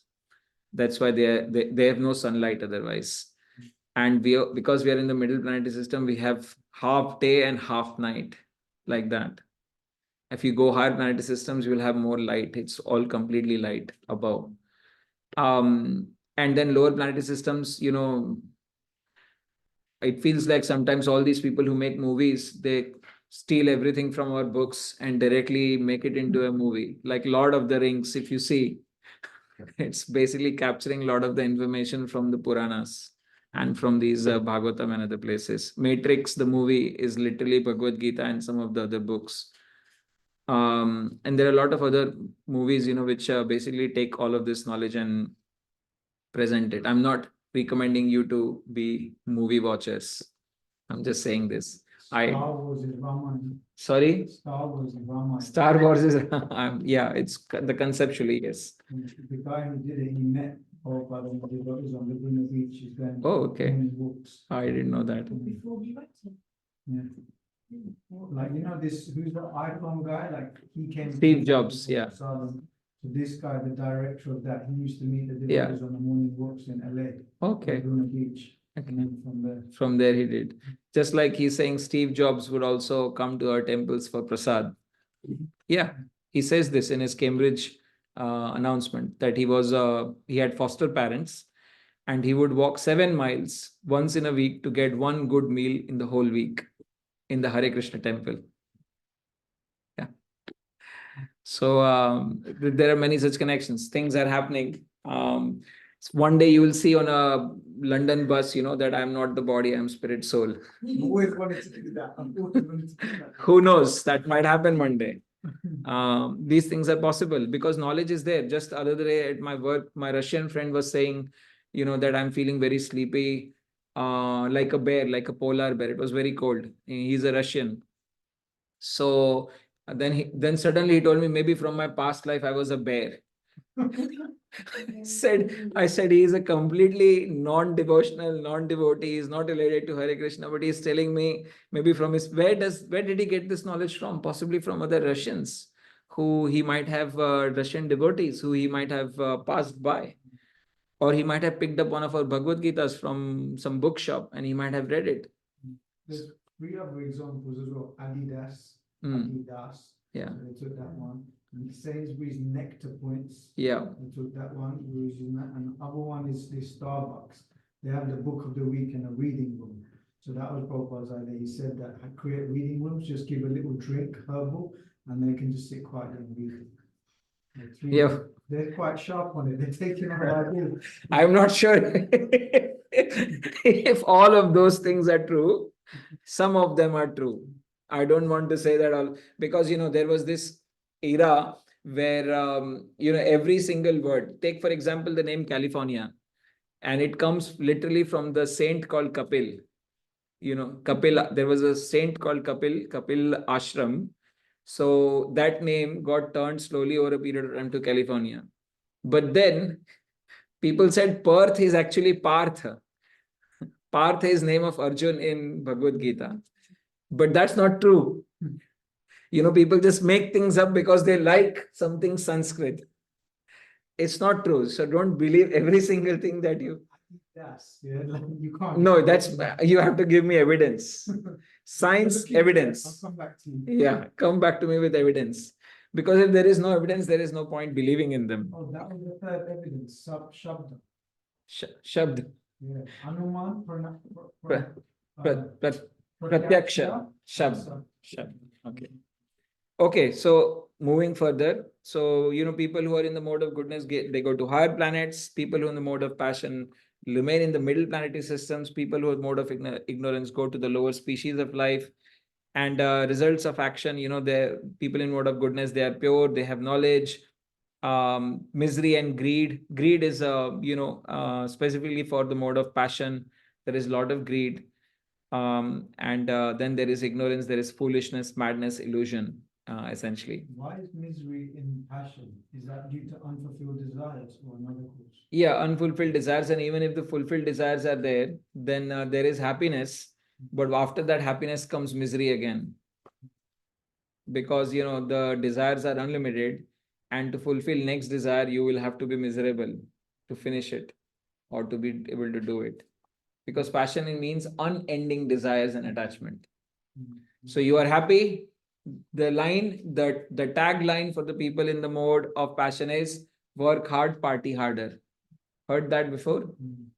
Mode of passion. That's mode of passion for you. A lot of work. Lot of work, yeah. Yes. A mode of passion is characterized by attraction between man and woman. And when the passion is increased, one develops hankering for material enjoyment and works very hard and becomes bound to his activities. That's the basic principle of mode of passion. Attraction between man and woman. When Prabhupada was in New York, someone who had just taken sannyas, Prabhupada was with him, and like newly initiated sannyasi, not like an initiated devotee, a sannyasi, like really high. And Prabhupada told him, aren't the women of New York so beautiful? And this sannyasi had no answer, because Prabhupada, he just became a sannyasi and now he's spiritual master next to him. Saying, aren't the people of New York so beautiful? He couldn't understand it for a moment. And then Prabhupada goes on to say that, because of the beautiful women, men want to work so hard to make these tall buildings. Because he saw men were toiling to make these skyscrapers, construction workers, the engineers and everyone. So Prabhupada could see from the side effect of what was happening, the tall skyscrapers, people toiling, what would they toil for? Some sense pleasure. And the sense pleasure, the root of the sense pleasure is sex pleasure. So if women are beautiful, then men want to have them. And for that, they will have to toil so hard. And Prabhupada was looking at that and he was telling this sannyasi. Initially, the sannyasi couldn't understand it. But when he actually saw from the vision of Prabhupada, then he saw it basically. So this is a basic symptom of mode of passion. So, summary is goodness will condition one to happiness, passion conditions one to fruitive action, and ignorance covering one's knowledge and binds one to madness. So ignorance is basically binding action. They just glide down. You see these people who have this partial mental capability. They need people to help them. And because they don't have mental capability, they end up, sometimes they fall. Sometimes, they get meet an accident. Why? Because they don't have knowledge, or they can't control their senses because of the facilities that have been. So point that I'm trying to make is, when you are not fully capable, then you end up losing things, like getting hurt, or even in the material world. So if someone is in the mode of ignorance, their capability to actually take knowledge is completely diminished. And because of which, when you get hurt, then you further reduce your abilities to do more things. So it's like a cycle, you keep going down. It's scary though, right? Like a roller coaster, even for yourself. Like if you're in a mode of ignorance and you do something crazy, then you come to the mode of goodness, and now with hindsight, you're able to see it. But that gap, that difference is like, whoa, did I just... Yeah. It's quite jarring. Yeah, you have to go through experience of hurt or something to actually come to knowledge that okay, I can't continue to eat 10 gulab jamuns every morning, or I can't continue to eat rabdi every single morning, because after 1 year you will be like diagnosed with type 2 diabetes. You can't. So hindsight, when you get diabetes after 2 years, and then you realize, oh my God, I was eating this every morning. Yeah, I shouldn't have eaten it. But by that time you have already hurt yourself. Now you're taking knowledge through experience, which is the verse student. Uttamas chintitam kuryat proktakari tu madhyama adhamo ashraddhaya kuryat akarta uchcharitam pituhu. So it says that Uttam student, the best student, is one who can understand the mind of the spiritual master. Just by meditating on what my spiritual master, or what is the need at the moment, that person will be able to do things. That is Uttama, the top class. Uttamas chintitam kuryat, just by thinking. Proktakari tu madhyama. Madhyam is one that you have to prokta. You have to speak to the person. You have to tell them, can you please, Prabhu, do this? Can you, Mataji, can you please do this? Then that's the second quality of the student. Uttamas chintitam kuryat, proktakari tu madhyama, adhamo ashtadhaya kuryat. No. Proktakari tu madhyama, adhamo ashtadhaya. Adhamo, which means the third quality of the student is adhamo ashtadhaya. That third quality of the student is one that he will do it, but he will have no faith on you. You know, he will just do it because you have asked him to do it for the sake of it, and grudgingly, basically. You know, they'll drag themselves to do it. Prabhu, we have to load the book once. Book once is a heavy task, right? Okay, I don't want to do it, but somehow they will drag themselves after prasad, like breakfast, heavy breakfast, and somehow they will drag themselves, and somehow they will pull the boxes. And because their mind and body is not in intact, they will end up hurting themselves a little bit because body is not willing to move.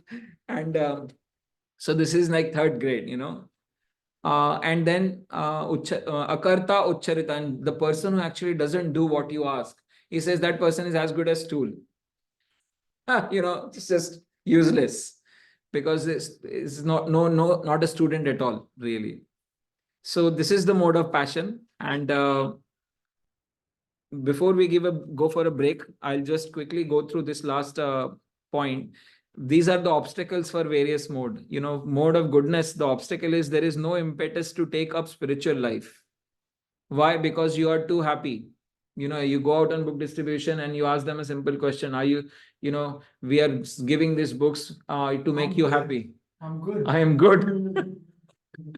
I am good. So this is exactly their answer, because they are conditioned by mode of goodness. They say, I'm good, man. I can make you happy. Do you want something from me?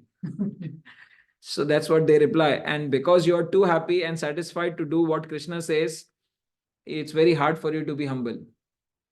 This is the problem of knowledge. You have a question? Sorry, it says a sense of superiority, but that's also a symptom of the mode of goodness. How is that? This is about mode of goodness. Oh, okay. Sorry. Yeah, these are the obstacles for the people in the mode of goodness. Oh, okay. Yeah. So for people in the mode of goodness, they will have sense of superiority because they have knowledge. They think, oh, I know better than that person. And Narad Muni, the best personality, is saying that we are like the creamiest, and we know that we don't know everything. We are still inquiring from the Supreme Lord. So everyone should inquire about the Supreme. That is their conclusion. So they are so humble. So this is the problem of knowledge. You have a sense of superiority. It's very hard for you to learn. It's like being in a jail, but your cell has got nice sunlight. You're in the one on that side. Yeah, exactly. And similarly, mode of passion, you can't give up the fruits. So, if you tell them, please come to the temple, we have Sunday love feast every Sunday, but I have got to work on Sundays.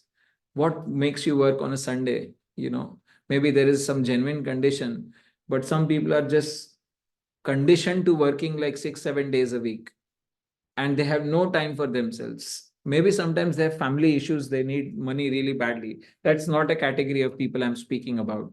But there are category of people who like to just work, So they can't give up the fruits, and because they want to fulfill unlimited desires, and which cannot happen without actually working hard, they become very attached with their desires. Mudas. Dushkritano mam mudha. They are dushkritis. Prabhupada says they are dushkriti, which means their kriti means action. Dushkriti means bad actions. These are the people who don't have good pious actions, and thus become very attached, often willing to sin to fulfill their desires. This is very common with business people. They are willing to bend the laws of righteousness to bend what they want to get. They just want to bend the rules. Because they're so heavily invested. Yeah. Back now. Yeah. But this is where their passion is, right? They're so passionate to get something that they really badly want. Thus, they cannot take up bhakti with determination. They will come for a few weeks, then they are not able to stay because they have unfulfilled desires. Then they, oh, my girlfriend wants to see me every Sunday. I can't come. Or there are other problems. And those who are in ignorance, they are too deluded to recognize Krishna's instruction, too lazy to perform austerities. Sometimes they know the knowledge, but they can't perform austerities because they know they are too lazy to do it. And sometimes they are too deluded. Such people you meet and you tell them clearly, not based on the book like Bhagavad Gita, but you tell them clearly from different scriptures, this is what your scripture says, this is what this scripture says, and this is what Bhagavad Gita says. And in Bhagavad Gita, you can clearly find Krishna is saying that, mode of goodness will cause you this, mode of passion will cause you this, but they just can't get it. Such simple axiomatic truths they are called. And there are so many axiomatic truths. If you read certain scriptures, those scriptures says that if you don't come to us by this mechanism, then you can never go back home, back to Godhead. You are actually going to go to hellish conditions of life. And so they basically force you in one specific way of life. And that's practically impossible because every living individual is different, unique, and variegated in nature. So if you just tell them this basic fact that how come someone who is in mountainous hills of Nepal, who had no access to, Christ or Allah or anything, but they have a different faith worshipping, they are pagans and they can't go back home, back to Godhead. Okay, hang on.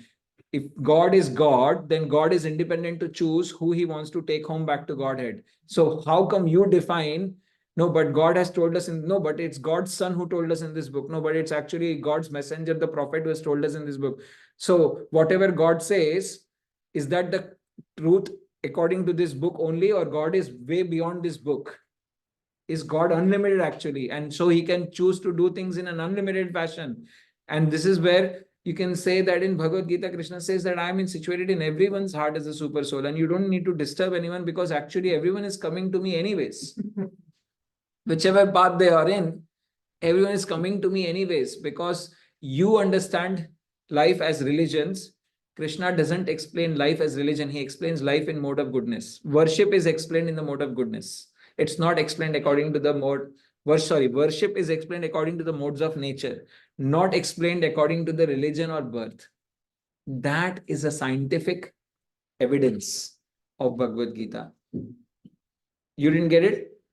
So basically, when Arjuna asks, what is the faith of different people? Krishna explains faith according to their modes of nature. Person who is in the mode of goodness will worship in this fashion. Person who is in the mode of passion will worship in this fashion. So if you take, say, for example, a Christian or a Judaist from the religion, even within Judaists, you will find that some of the Judaists are worshipping purer because they are actually worshipping the mode of goodness. So that doesn't mean because they are Judaist, they can't go back to Godhead. Because they are worshipping properly, and Krishna says that those who worship purely, they will come to me. So there is this basic scientific way of conversing, which is independent of religions, independent of the modern day religions. And to understand these topics, you need some intelligence, you need mode of goodness. So if in the mode of illusion, you try to explain these things, simple concepts to people that, look, if you kill animals, if I slap you right now, will you feel good? They will say, no, we will not feel good. Then I tell them, if you kill an animal right now, will the animal feel good? They say, yeah, animal will feel good. We are eating them. You see, they are in complete delusion. They have no mental capacity to actually understand some basic difference. Whereas the same, in the same faith, like a Christian who was telling me, yeah, you can kill and eat, cows have no soul. Whereas in the same faith of Christianity, there is some people who are practicing a little bit higher. And if you explain this to them, because they're practicing in the mode of goodness, they'll say, yeah, actually, I do find that obnoxious, to kill an animal like this. Actually, I don't like it, but I'm conditioned. I've been eating it since childhood. That is a higher level of spiritual advancement. It says in Bhagavad Gita, those in the mode of ignorance, they worship the spirits and the tree things, and Correct. passion is like celebrities and goodnesses. Correct. That's right. Yeah, that will come in further chapter 18.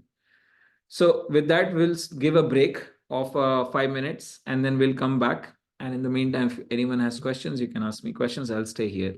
The stream will be on like this. My question is, on this realm, this all earthly realm. So Yes. that's within this galaxy. So there has to be a different galaxy, or can be within No, same no, no. galaxy? Unlimited galaxies exist within the earthly realms. So this Earth is only for this galaxy, or you can have more earthly realms even in this galaxy? Okay. The concept is of the planets. You can have unlimited planets in the material realms. Now, the way modern scientists understand is the collection of certain planets, also stars they call it, forms a galaxy. And one galaxy is called Milky Way galaxy. And then there are other galaxies. But eventually, if you take from the Vedic perspective is like in a hierarchy of the top planetary systems, the middle and the lower. So in this middle planetary system, there are unlimited planets and unlimited galaxies in each of those planets. If that makes sense. Yeah. Does this Earth represent the earthly realm for this galaxy, or there's more of that? Earth is just one planet. So there's loads of other earthly realms, even in this galaxy. There are Milky Way. inside Milky Way, there are many more planets like Earth. Yeah. Like Earth, there are many more planets. We have Venus, Saturn, Jupiter, and there are life in all of those planets. But They're considered on the earthly realm. they are all considered under earthly realm, yes. Yeah.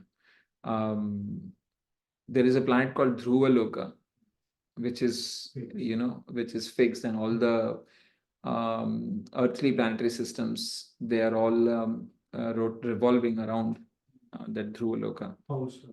Pole star. Yeah. And Pole star is very close to Vaikuntha Loka. It's actually, Pole star is also considered a spiritual planet, like Vaikuntha Loka. It's actually Vaikuntha Loka, because Krishna, when that pastime happened, he said, after that you'll come to me and you'll reside in your own planet where I will reside with you. So therefore, wherever Supreme Lord is residing, that becomes Vaikuntha. Similar thing given to Bali Maharaj as well. Huh? Bali Maharaj, no. So Bali Maharaj was in the Vitala. Vitala is actually a lower planetary system because he lost the battle. Well, Krishna made him to lose the battle. I'll be the doorkeeper. Yeah, but not just that. That is only one benefit he gave. If you read the pastime of Bali Maharaj properly, then because Bali Maharaj did Atma Nivedanam, he surrendered everything to the Supreme Lord. Supreme Lord, when someone surrenders, Supreme Lord surrenders everything to that person. So Supreme Lord gave him everything. Like, I can't tell you what all things he gave, but basically he said that I'll come and stay with you like every single day of your existence. I was just mentioning in this morning's class that in heavenly planets, there is always a worry that Indra has, that some other king might come and take away my position. And that worry in the lower planetary systems is even more because there are demons, and demons are by nature envious.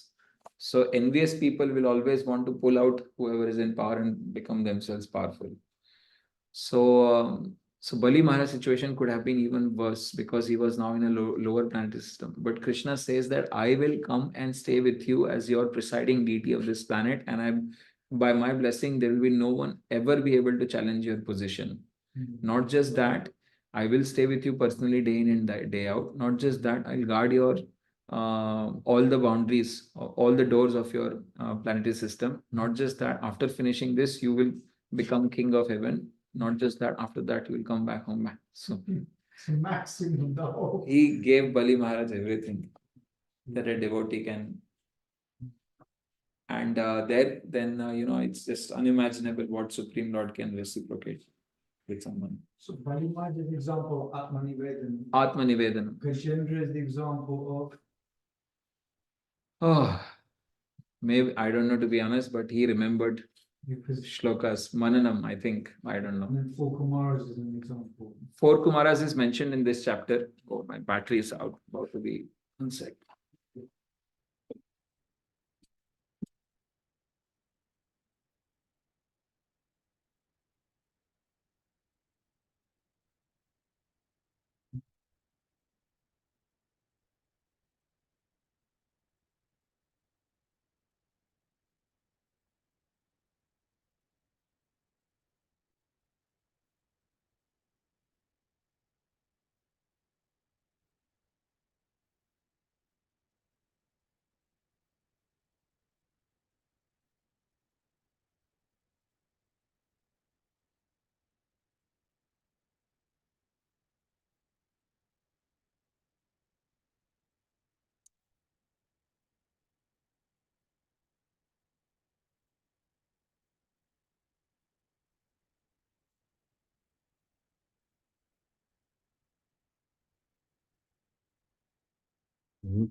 Right. Hare Krishna. For, you know, like you said, Jews who are practicing very piously and worship and purity. Yes. So in the mode of goodness, you said you were taking the higher planets. Yes. So this is as in heavenly planets in the material world, rather than this is the highest you can go. In those religions, if you are speaking specifically of those religions, then that is their ultimate planet, heavenly planets. And but in the Vedic system also, there are people who don't want to go back home, back to Godhead. They want to enjoy.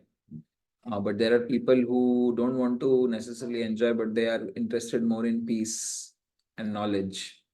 So above heavenly planets, there are many different planets, and one of them is Maharloka, Siddhaloka, Tapaloka, Janaloka, and then Brahmaloka.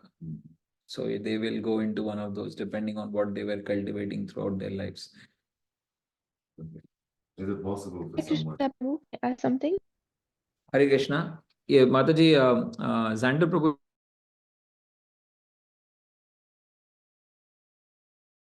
What you see is the 5 most goodness.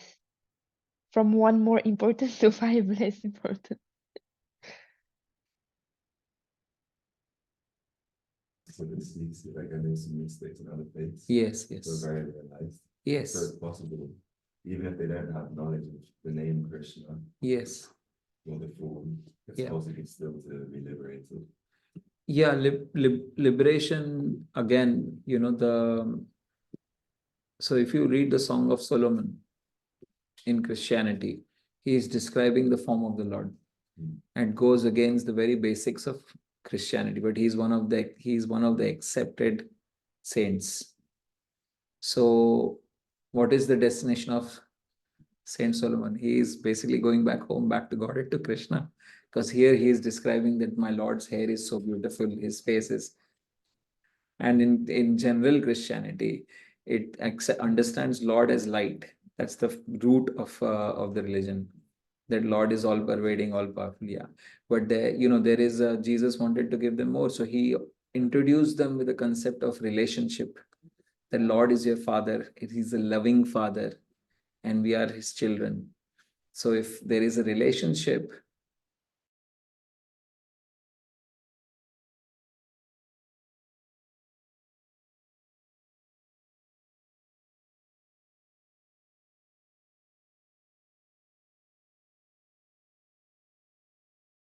develop some relationship. So, there are people in these religions who can go back home, back to Godhead, because they have, gone deeper in their spiritual existence. So there is no horsepower that you can only be in in Hare Krishna and then go back home, back to Godhead. No, Krishna is independent. Whoever you might be, you might have done something which might have touched Krishna's heart. He might choose you to invite you to his home.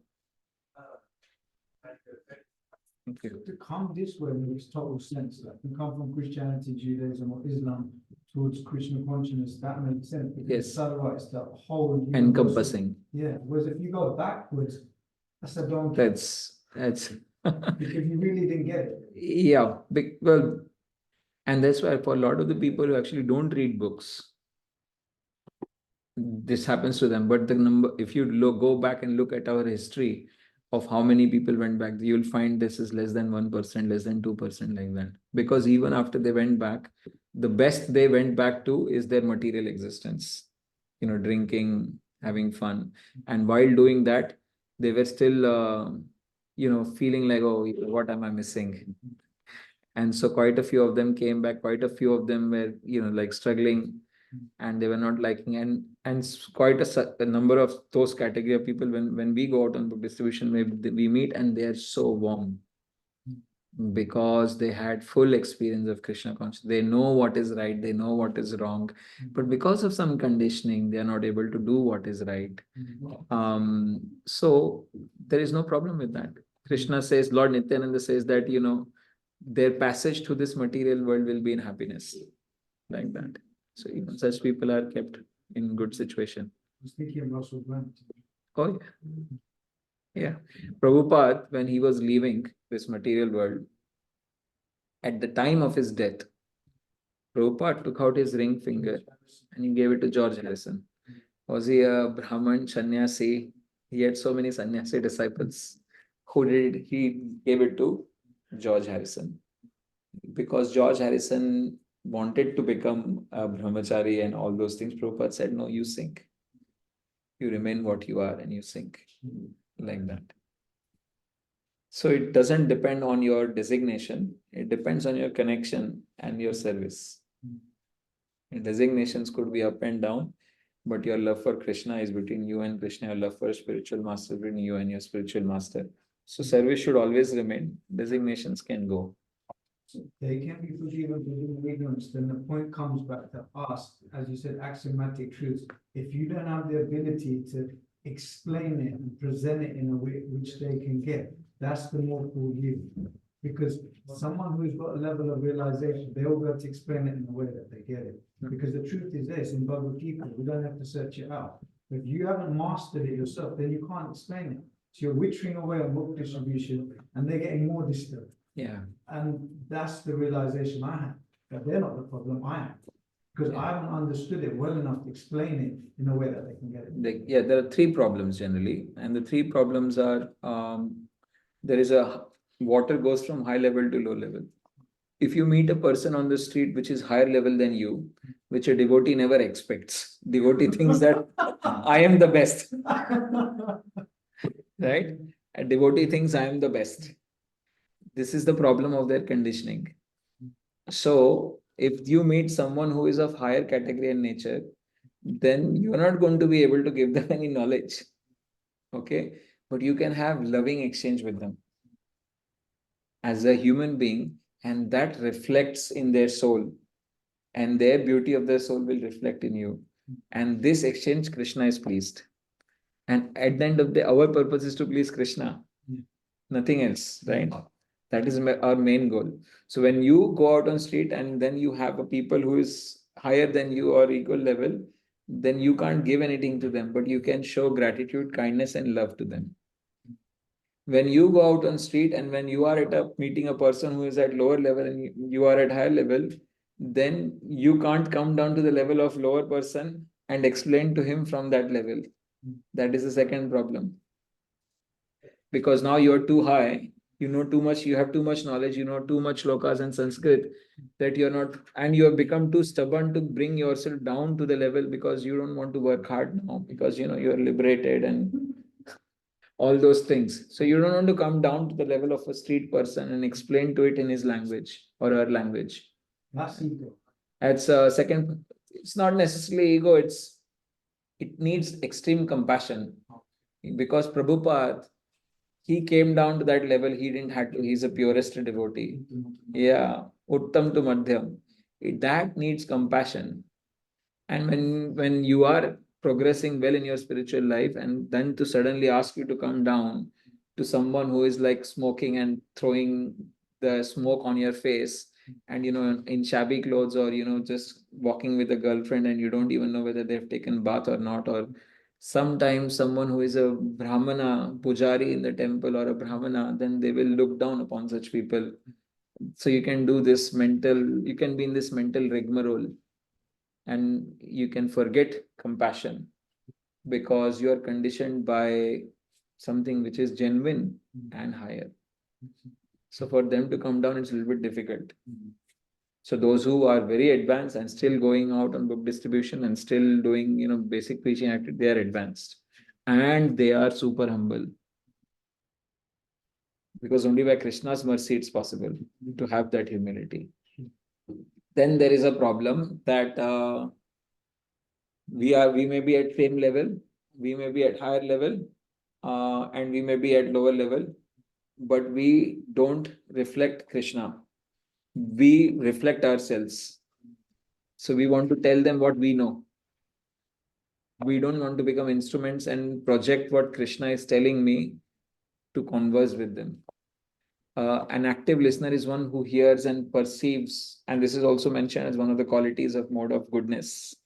Actually, a mode of transcendence. Just by perceiving someone, they can know what they are not. And so you have to converse less. Energy goes is very less. You just converse to the point, just that thing which will actually have direct impact.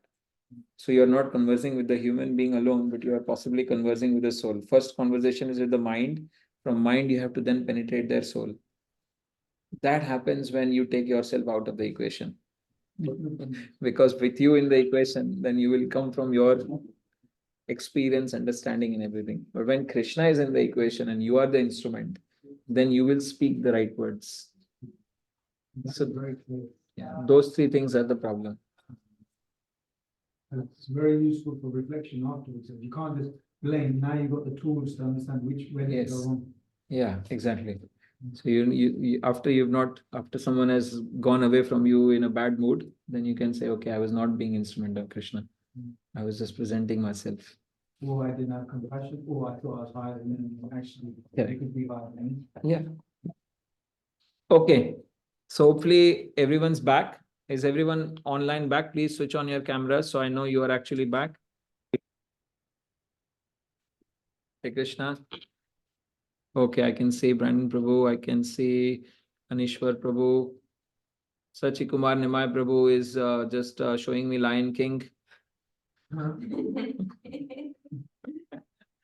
He's actually not in front of his screen. He's just listening me from like 1 mile distance.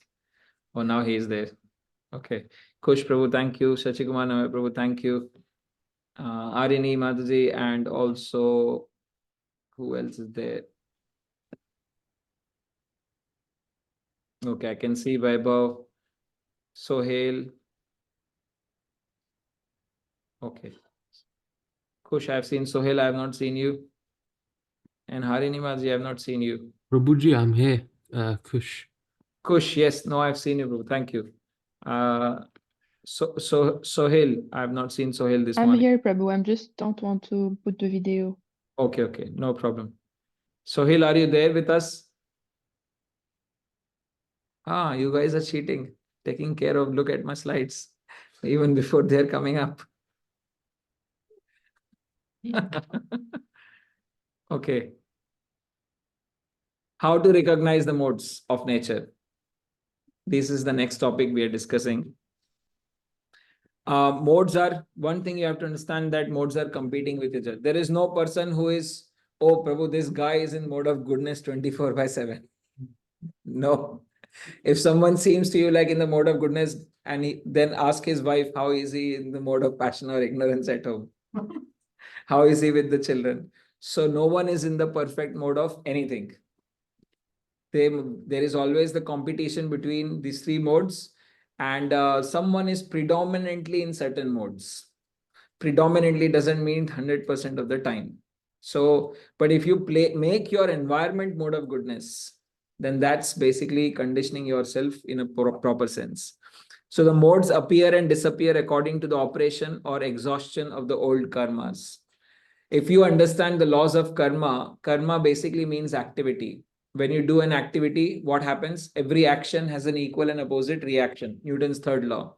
If my hand hits the another hand, then my another hand is actually also hitting my first hand. Yeah, first hand. So basically, there is always a reaction to every single action. Now, when there is a reaction, these actions and reactions, they are like seeds. They get sown into the field or the body in the subconscious. And then some of these fields will fructify immediately. Some of them will fructify in 10 years' time. Some of them will take another lifetime to come out, or maybe multiple lifetimes to come out. So when people actually complain, oh, what did I do wrong? Why did this bad thing happen to me? They actually don't know that they sowed something like many lifetimes ago, and now it's fructifying for them. Classic example for this is one of the characters from Mahabharata called Dhritarashtra. There was a war between Pandavas and Kauravas, and 100 Kauravas, 100 brothers were all killed. Their father Dhritarashtra asked question to Krishna that why did my 100 sons had to be killed like this? You know, why this is just so unjust after the battle. And Krishna explains that no, it's not unjust. 50 lifetimes ago, you were a hunter. And when you were a hunter, you actually shot a bow into an eye of a bird. and the bird became blind, and in that pain, when the bird was moving here, then in the nest of that bird there were 100 eggs, and all of those 100 eggs fell from the tree, and all the 100 eggs, they were broken, and they died basically. So then Dhritarashtra asks him that, okay, so if I was a hunter and I killed these 100 eggs, so why are you giving me punishment after 50 lifetimes? Why not next lifetime? So Krishna explains that to even have one child, you need some pious karma. You need some good bank balance to have a child. Bank balance means pious karma. You know, there are many people doing activity in the world, but they don't get child. Children, if someone has a children, they have done some pious activity because of which they have children. So to have 100 children in one single lifetime, you need voluminous amounts of pious activity. So you collected this pious activity over 50 lifetimes. And in this lifetime, you had enough positive karma to actually have 100 children. And because you actually killed hurt, pierced to the eye of that bird, you were born blind in this life. So the cycle of karma always happens. It is sitting to come back to you at every single moment. So because the more, the prominence of the modes appear and disappear according to the operation or exhaustion of old karmas. If some karma is fructified, then it will pull you down into a certain mode where the result of that karma can come to you. Like in the mode of ignorance, you might become really dull and you can take liquor and suddenly you will meet an accident. And then you will say, oh, what did I do wrong?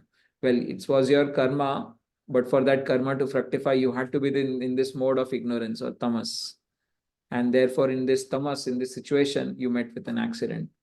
You have a question? Yes, I've got a problem. So the mode that we're in is because of karma, but can we still not try and elevate ourselves or change the mode that we're in? So for instance, laziness Yes. and inertia is mode of ignorance.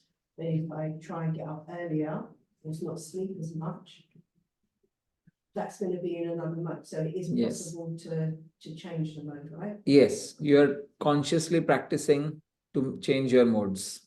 Yeah. But the karma is always going to come. The seed that you have sown is always going to come back. But you're trying to actively change your modes. By changing your mode now, you are reducing your future footprint. But whatever your past footprint has been, that is sitting basically for you. But it's good point that if you cultivate mode of goodness, then your future footprint is less. Like that. So you got sanchit karma, prarabdha karma, then you've got like samskars, chitraviddhi, and vasanas. How to understand Which one? Chitraviddhi, what did you say? Chitraviddhi, like impressed thoughts in the mind. Okay, yes. And vasanas. Vasanas, yes, desires, Yeah. impure desires. It's not hard. You have impure desires, you have impressions in your heart, and then you have accumulated karma, which is sanchit karma, accumulated karma from many lifetimes. And then you have prarabdha, which means even before you are born, your account status, you own $200,000 in this account in USD. That is already there even before you are born, because you are born to a father who is already a XYZ type. So your prarabdha karma or there is a question, one second, Brandon Prabhu. So there is this prarabdha karma, which is already there for you to fructify because those actions were, so the topics are simple, but you have named them in Sanskrit. So, but these are all there. That's why progressing in devotional life is not easy, because you have only mentioned about prarabdha karma. This is still all material, whatever you have mentioned. And devotees have to deal with mind, the impurified desires of the mind, Kali Yuga, and then Maya. Okay, then the three modes of material nature.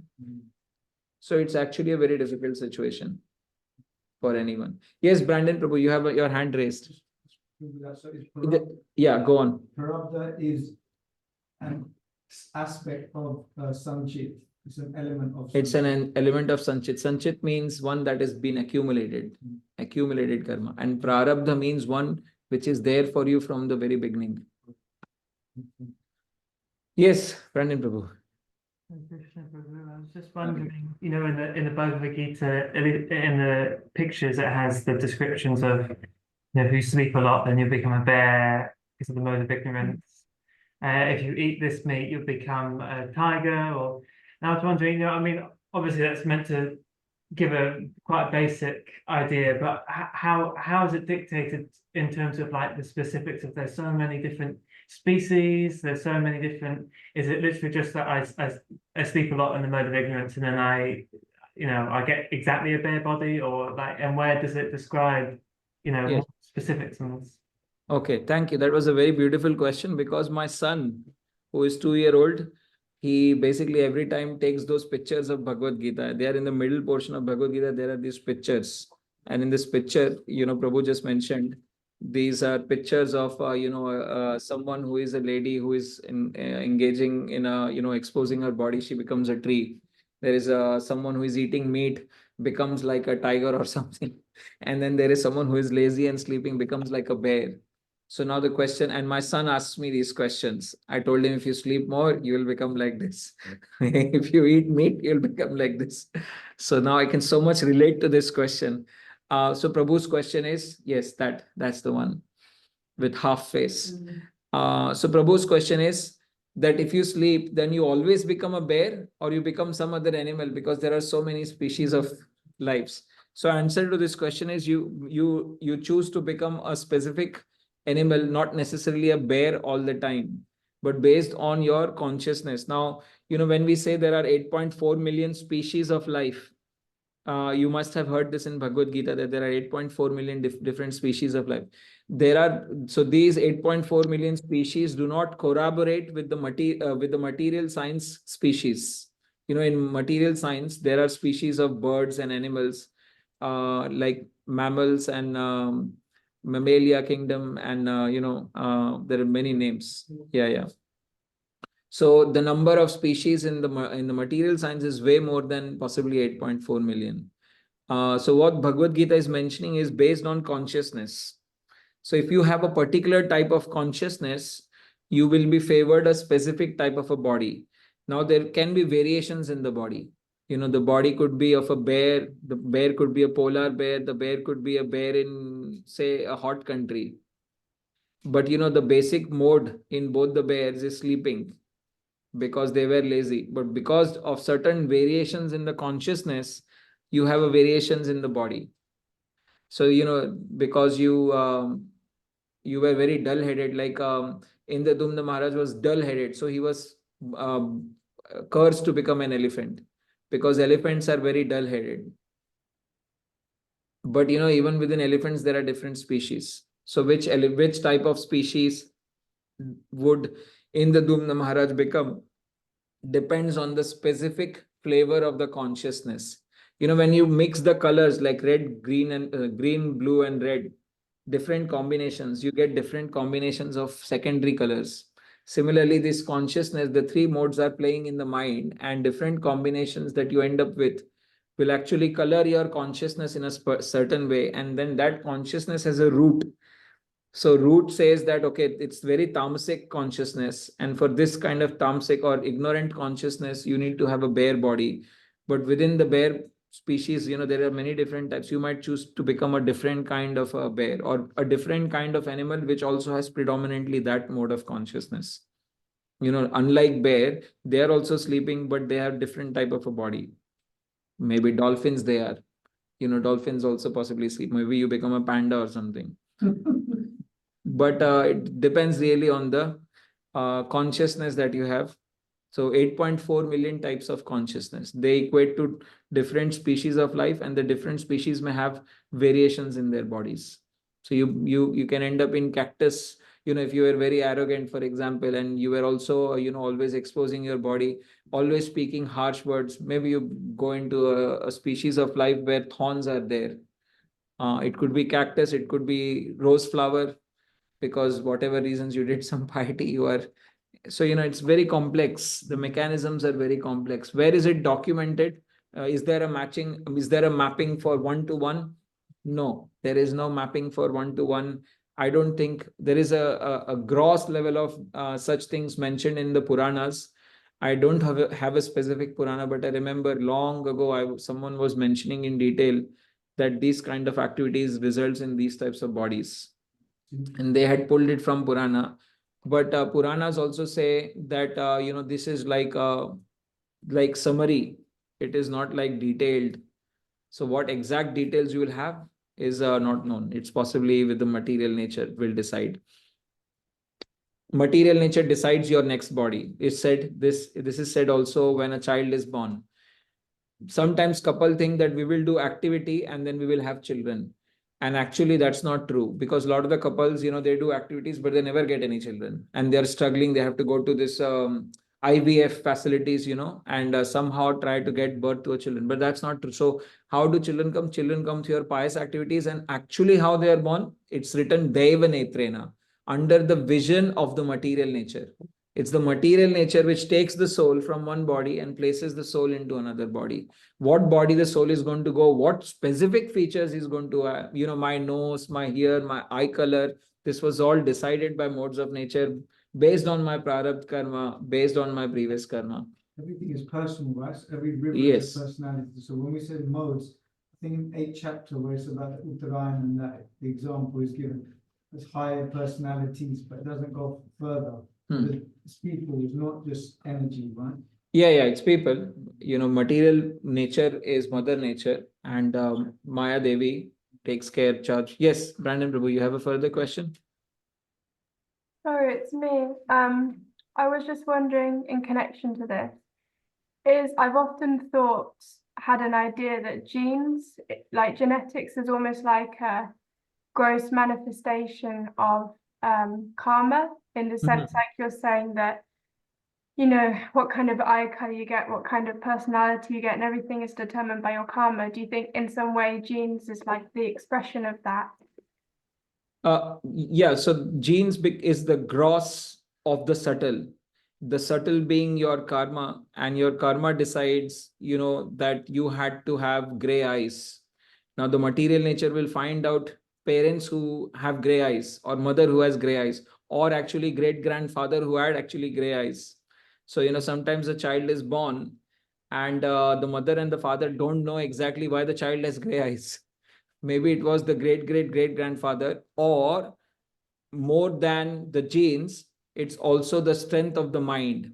And there was this research done where white ladies, they meditated on the footballer who was black. And for, all of the time when they were pregnant, because they loved this footballer so much, the way they played football, the child which was born was black. Even though both the parents and in their genealogy, there was no black person at all. So this also happens. The strength of the mind is even higher. But it doesn't happen always, because it really depends on how strong the attachment is. How strong someone is attached to something. Yes, Prabhuji. Yes, Madhaji. Just on a slight note on that as well with the animal species. The one thing I'm wondering is sometimes it might be construed that obviously whenever there's examples of someone who's in human form going back to the animal form, it could sound, there are often negative examples, and obviously is a negative example, but it could be seen as like deriding of lowest forms of species that could be connected to how maybe people view Christianity, in the sense of human species are the only one which has a soul. Every other species are just material. It doesn't really matter very much. Obviously not all Christians think that, but some do. And I'm wondering, sometimes that maybe that could be heard in our philosophy, and I was wondering about that. Yeah, no, that's a very good point. The point Prabhu is raising is, like we are saying lower species of life, like animals. So maybe we are not giving due respect to these lower species of life. That is extrapolated in Christianity to an extent that they say, okay, it's not important. The life is not important. But actually the Vedic teachings go definitely way further in promoting the fact that all life is important. Whether it's a small ant, or whether it's a elephant, whether they have a bad body, whether they have a nice body, soul is amazing, full stop. If someone has a soul, that soul is amazing. And so that life form is important to us. whether they are ant, whether they are whatever, the gradations exist. But also, therefore, when Parikshit Maharaj was the king, it's written that when Kali had come and he had attacked, actually he'd come in the form of a bull or a cow, like that. And when Parikshit Maharaj saw that, he was very upset, because an animal in his kingdom, how can they be distressed? And all the plants are happy and the living entities are happy when Krishna comes. So basically, every life form, the king's main duty in the Vedic times was to protect every single living entity, whether it's a cow, whether it's an ant, whether it's a hen, whether it was some Shudra, some Brahmana. Those who were in knowledge were given severe punishments, because you can't commit more problems if you are in knowledge. If you are not in knowledge, which means, like in this pastime of Prachini Bharishat, when this king Prachini Bharishat, he was indiscriminately killing animals and sacrificing. And his sons, Prachetas, were doing austerities.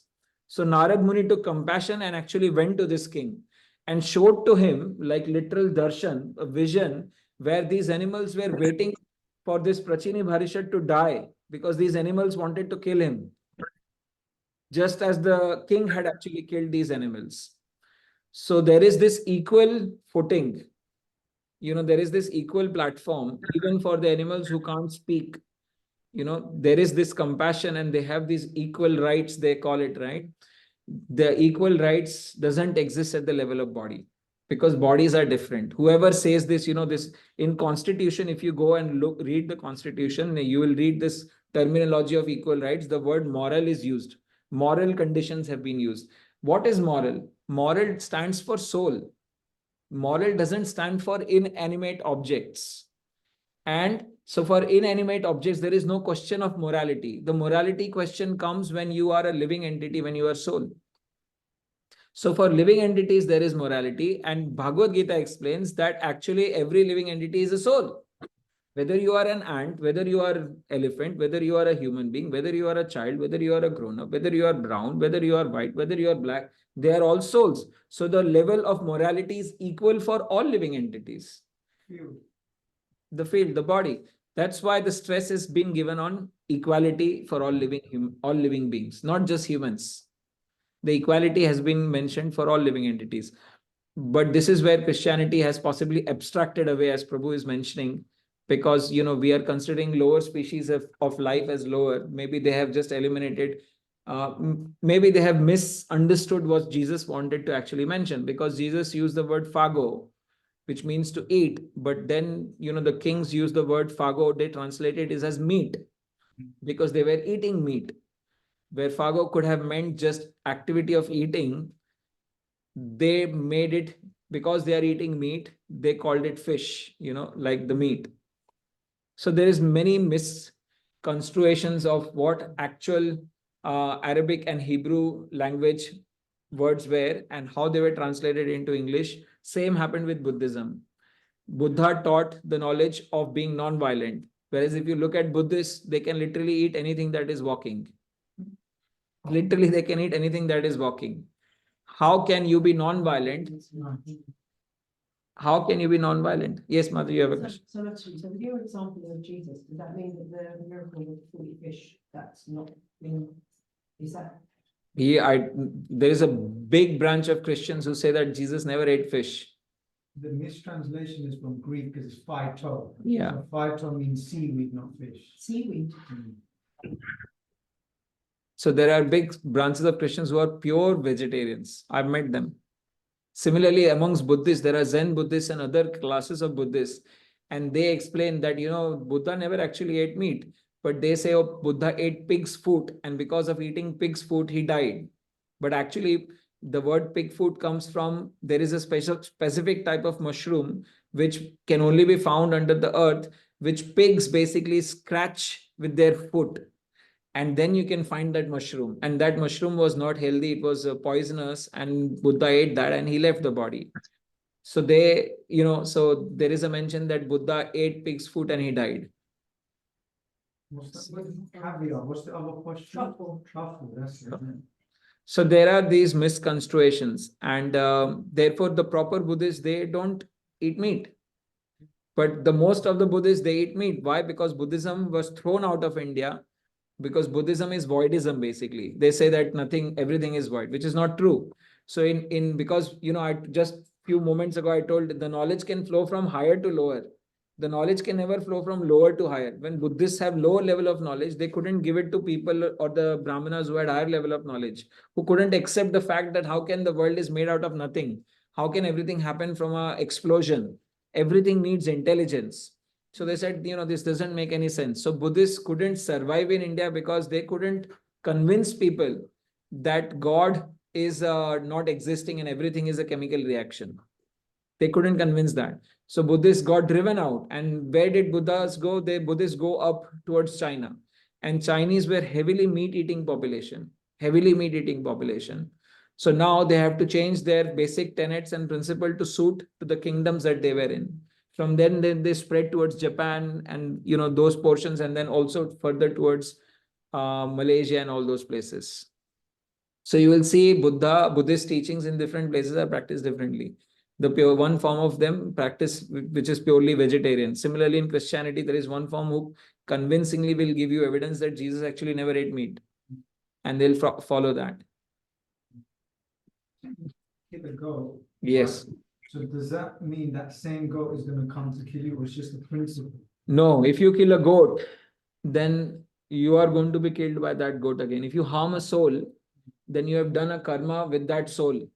Of that individual. With that individual. Not a random goat will kill me next No. time. The same one. The same goat is going to come and kill you. This word gets confusing because if you're elevating, doing good things, yes, right, then you're beyond that. But now you're gonna have to come back to kill that guy because he killed you. Yeah.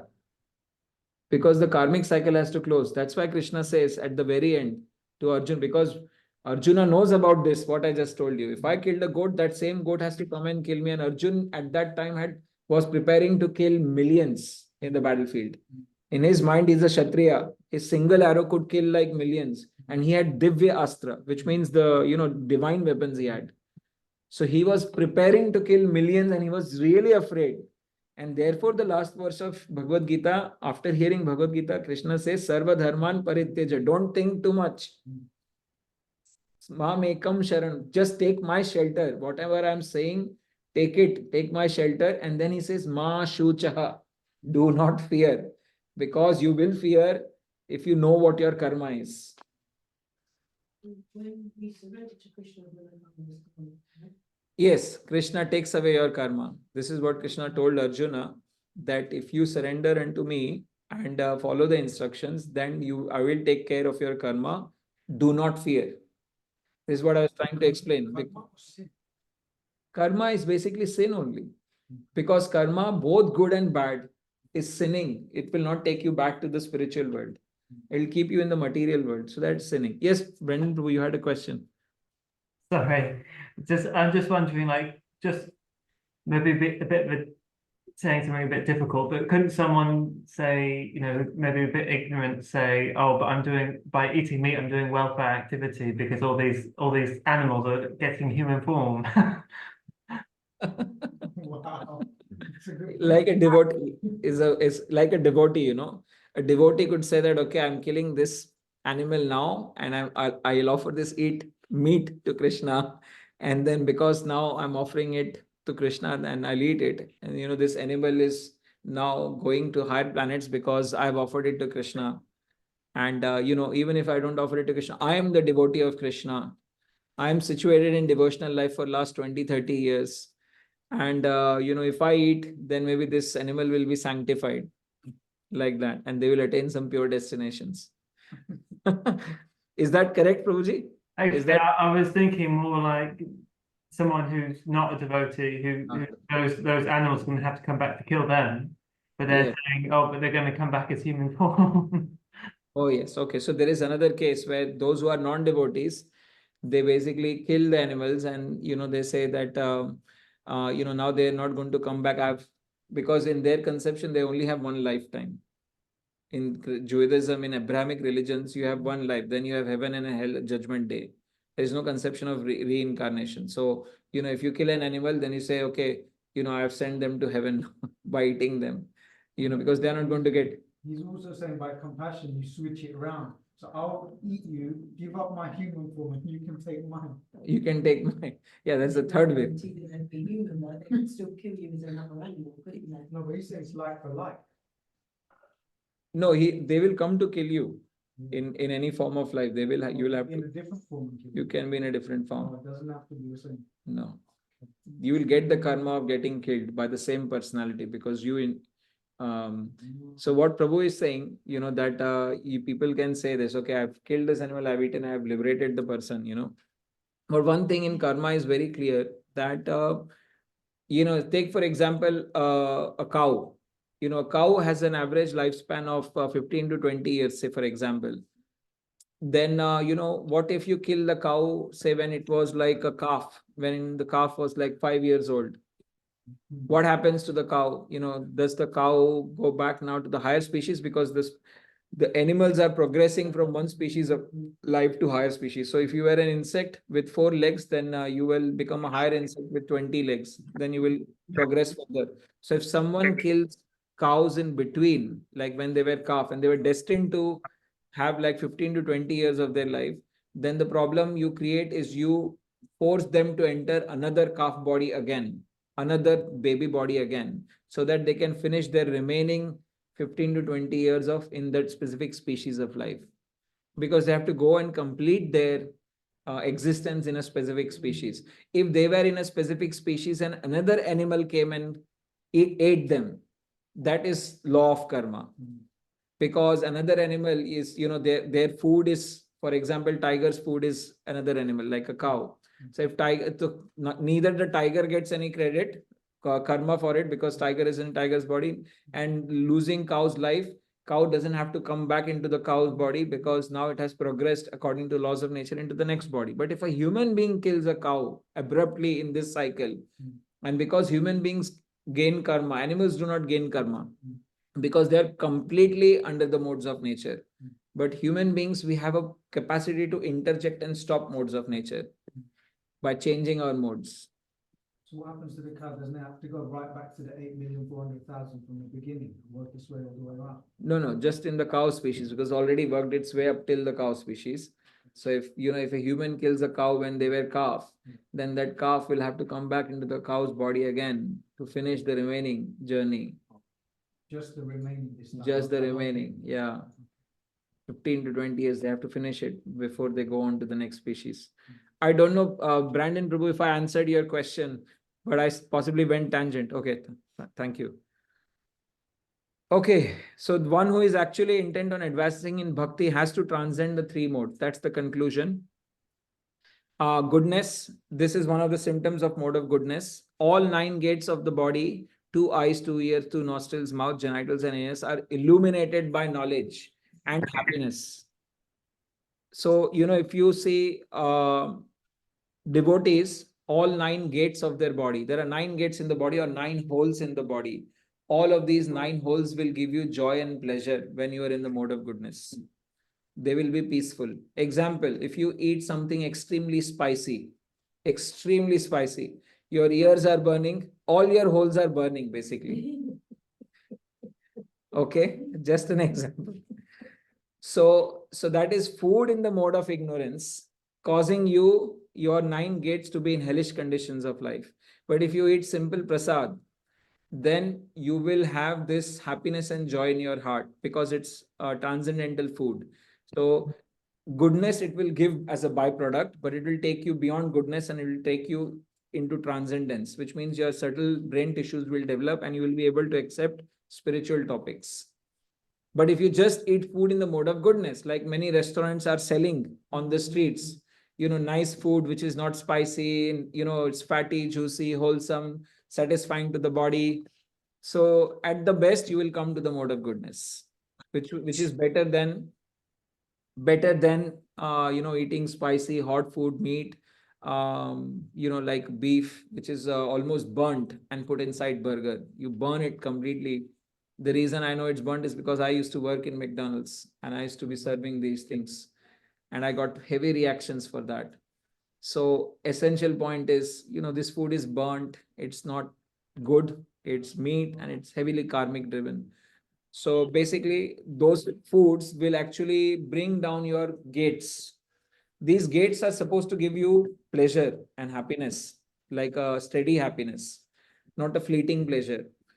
But by eating wrong foods, the gates will become duller and duller, and it will lead into more diseases. Like, for example, a lot of these people eat raw meat and hard meat. A lot of the people that eat meat, maximum percentage of that population get constipation because the meat that they eat is not possible for the digestion system to go through. So it doesn't come out of your system. Whereas if you eat proper prasad, hot and fresh, Krishna says, juicy, fatty, wholesome, then it's very easy. It gives joy to the heart and it very easily comes out of your body after giving you both the gross nutrients and as well as the subtle transcendental nutrients. Whereas compare that to meat and it causes you much, much more problems. Mode of passion. When passion increases, the symptoms of greed, fruitive activity, indolence, endeavor, and uncontrollable desire and hankering develop. A passionate person is never satisfied with the position he has already acquired. And, devotees can be in the mode of passion. I want to distribute more books. I want to distribute more books, double it up. And there can be a lot of passion, which is okay in the beginning stages of devotional life. But at some point in time, that passion should be backed up by mode of goodness, cultivation of the mode of goodness. So then you come to understanding, okay, I want to still do my service, still want to come to the temple and do my service. But now I don't want to do it like the way I was doing before. I was doing it before to get scores. I was doing it before to, get some pat from someone, get recognition for my activities. Now I want to do it, but I want to do it because I want to progress spiritually. I want to please my superiors. I want to please my mentors. I want to please Krishna. And I want to be steady. Sthairyam. I want to be steady in my devotional practice. So the mentality changes over a period of time, even for passionate devotees. Whenever we first come into devotional life, we are passionate. And when we grow in devotional life, we should continue to maintain that passion. But that passion is out of love. That passion, I could now become like in the mode of goodness and just become slow and not do anything. But that's not needed. That basically will pull you down into ignorance. So the passion which is geared to devotional service with knowledge, it's not passion anymore. Apparently it feels like passion, but internally it's more of a, kind of a service out of love, like a mother's service to their child. Mother has to do it. Can you call it in the mode of passion? You can say to the child, look, it's I'm in the mode of goodness. I'm just doing my japa. Don't ask for milk. That's not possible. Now in the mode of goodness, the mother say, oh, you want milk? Yes, I'll give you some milk. And then while the child is having milk, she's loving the child even more, singing some devotional songs. And then she's thinking, oh, this is how Mother Yashoda might have also fed milk to the child. And maybe so much joy she would have gotten out of this. So the whole consciousness changes completely. For man, for woman, everyone, the consciousness changes. But if you see someone who is highly passionate, want to make big projects, want to bring millions of devotees, and while wanting to do all of those things, it doesn't matter to them where they crush small devotees. That's where you know that they are actually in passion or they're in knowledge. Those people who are in passion, but while doing big projects, they are super careful of how to treat the new devotees or how to treat the other people around them. And they might sometimes offend, but they quickly come to realization. They beg forgiveness and they move on like that. That is a progressive devotee which is moving from passion towards goodness and moving towards transcendence. It's not intellectual gymnastics, right? In the sense, it's a rite of passage. You got to go. You come as a new devotee, excited, neophyte, jumping up and down, Yes. and then Slowly the stages happen. Yeah. This is why they say just stay in Krishna consciousness. Just by staying in Krishna consciousness, no matter how thick your ignorance and passion is, just by staying in association of devotees, over a period of years, you made tangible progress, which is empirically measured. Empirically measured, I'm saying. You can measure that progress. And this is what Shivram Maharaj also mentions in one of his books. So if you just stay in association of devotees, continue practicing devotional life, maximum times the devotees leave the movement because they've been hurt by other devotee. That's the most fundamental cause. So everyone must find out few devotees in their life which they can become friends with, open their heart up, and have deep relationship with them. If you can find one such devotee who had actually stayed in the moment in spite of everything going around them, then that's the association you should be seeking. That's your source to Golok Vrindavan. That association will protect you from going away from devotees.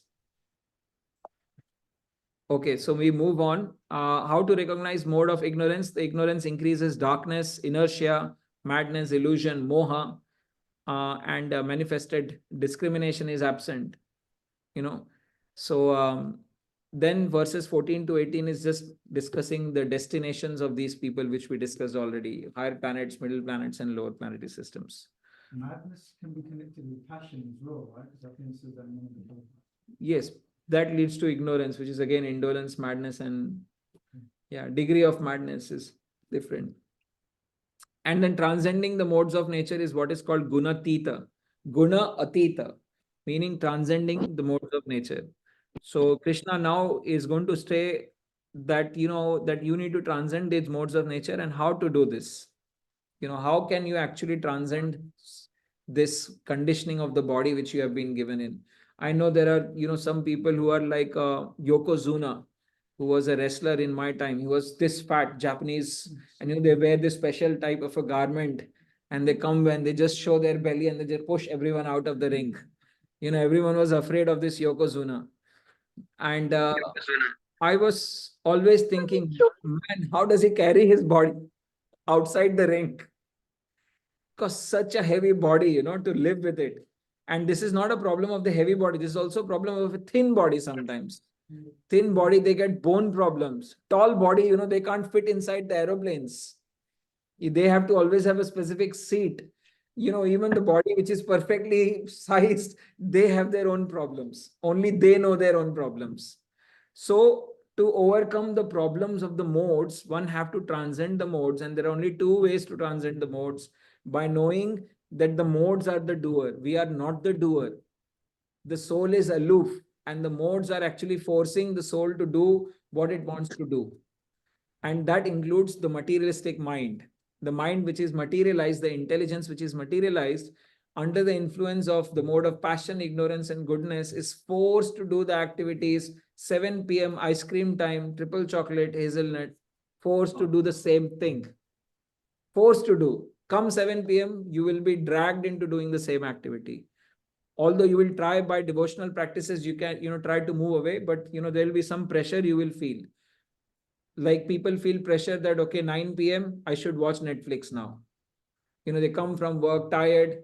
They should have remote controls in their hand. They flick the channels. This is a pressure. This is modes acting on them. Now, they don't understand it all the time.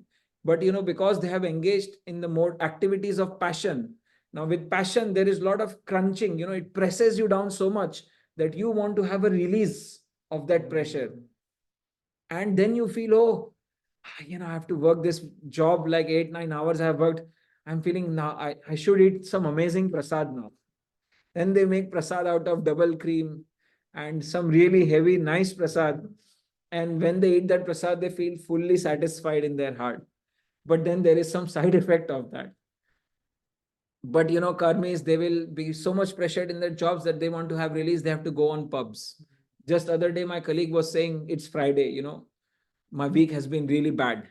I said, so it's pub time. I said, what, drinking something will take away your distress for the whole week? What is panacea of the solution that is? So he said, yeah, that is the solution, it's pub time now. I can't work. My brain is switching off. It's 4 o'clock. This is mode of passion.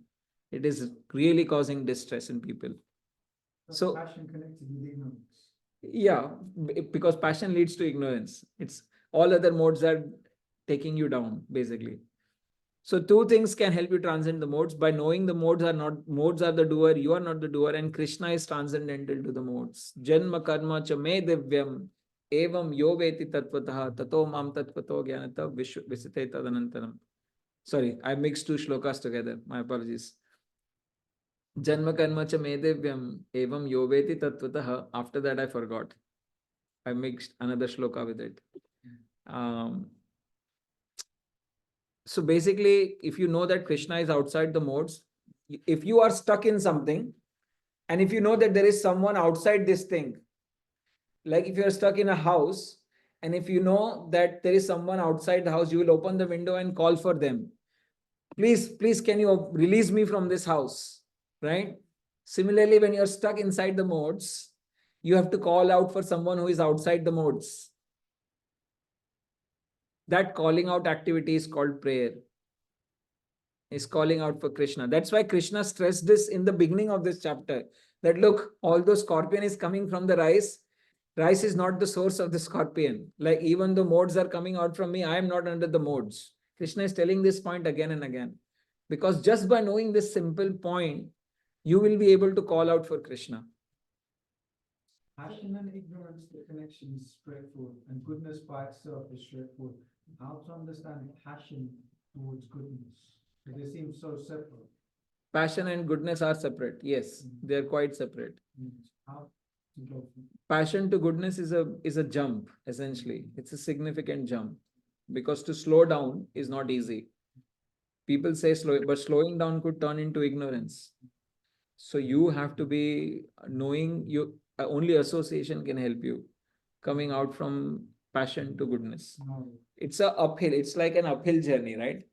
So ignorance is easy, but now you're from ignorance to passion. Like you are jobless and you don't want to get into job, but then you can't get enough money to eat. You can't pay the bills. Now you're forced to be passionate. You have to drag yourself out from your bed and go and take up some job. And then in the job, if you don't continue doing your ignorant activity, the manager is going to sit on top of your head and chastise you and possibly fire you. And out of the fear that, okay, my bills will not be paid, you continue to do the job. So from ignorance to passion, but from passion to goodness is another leap.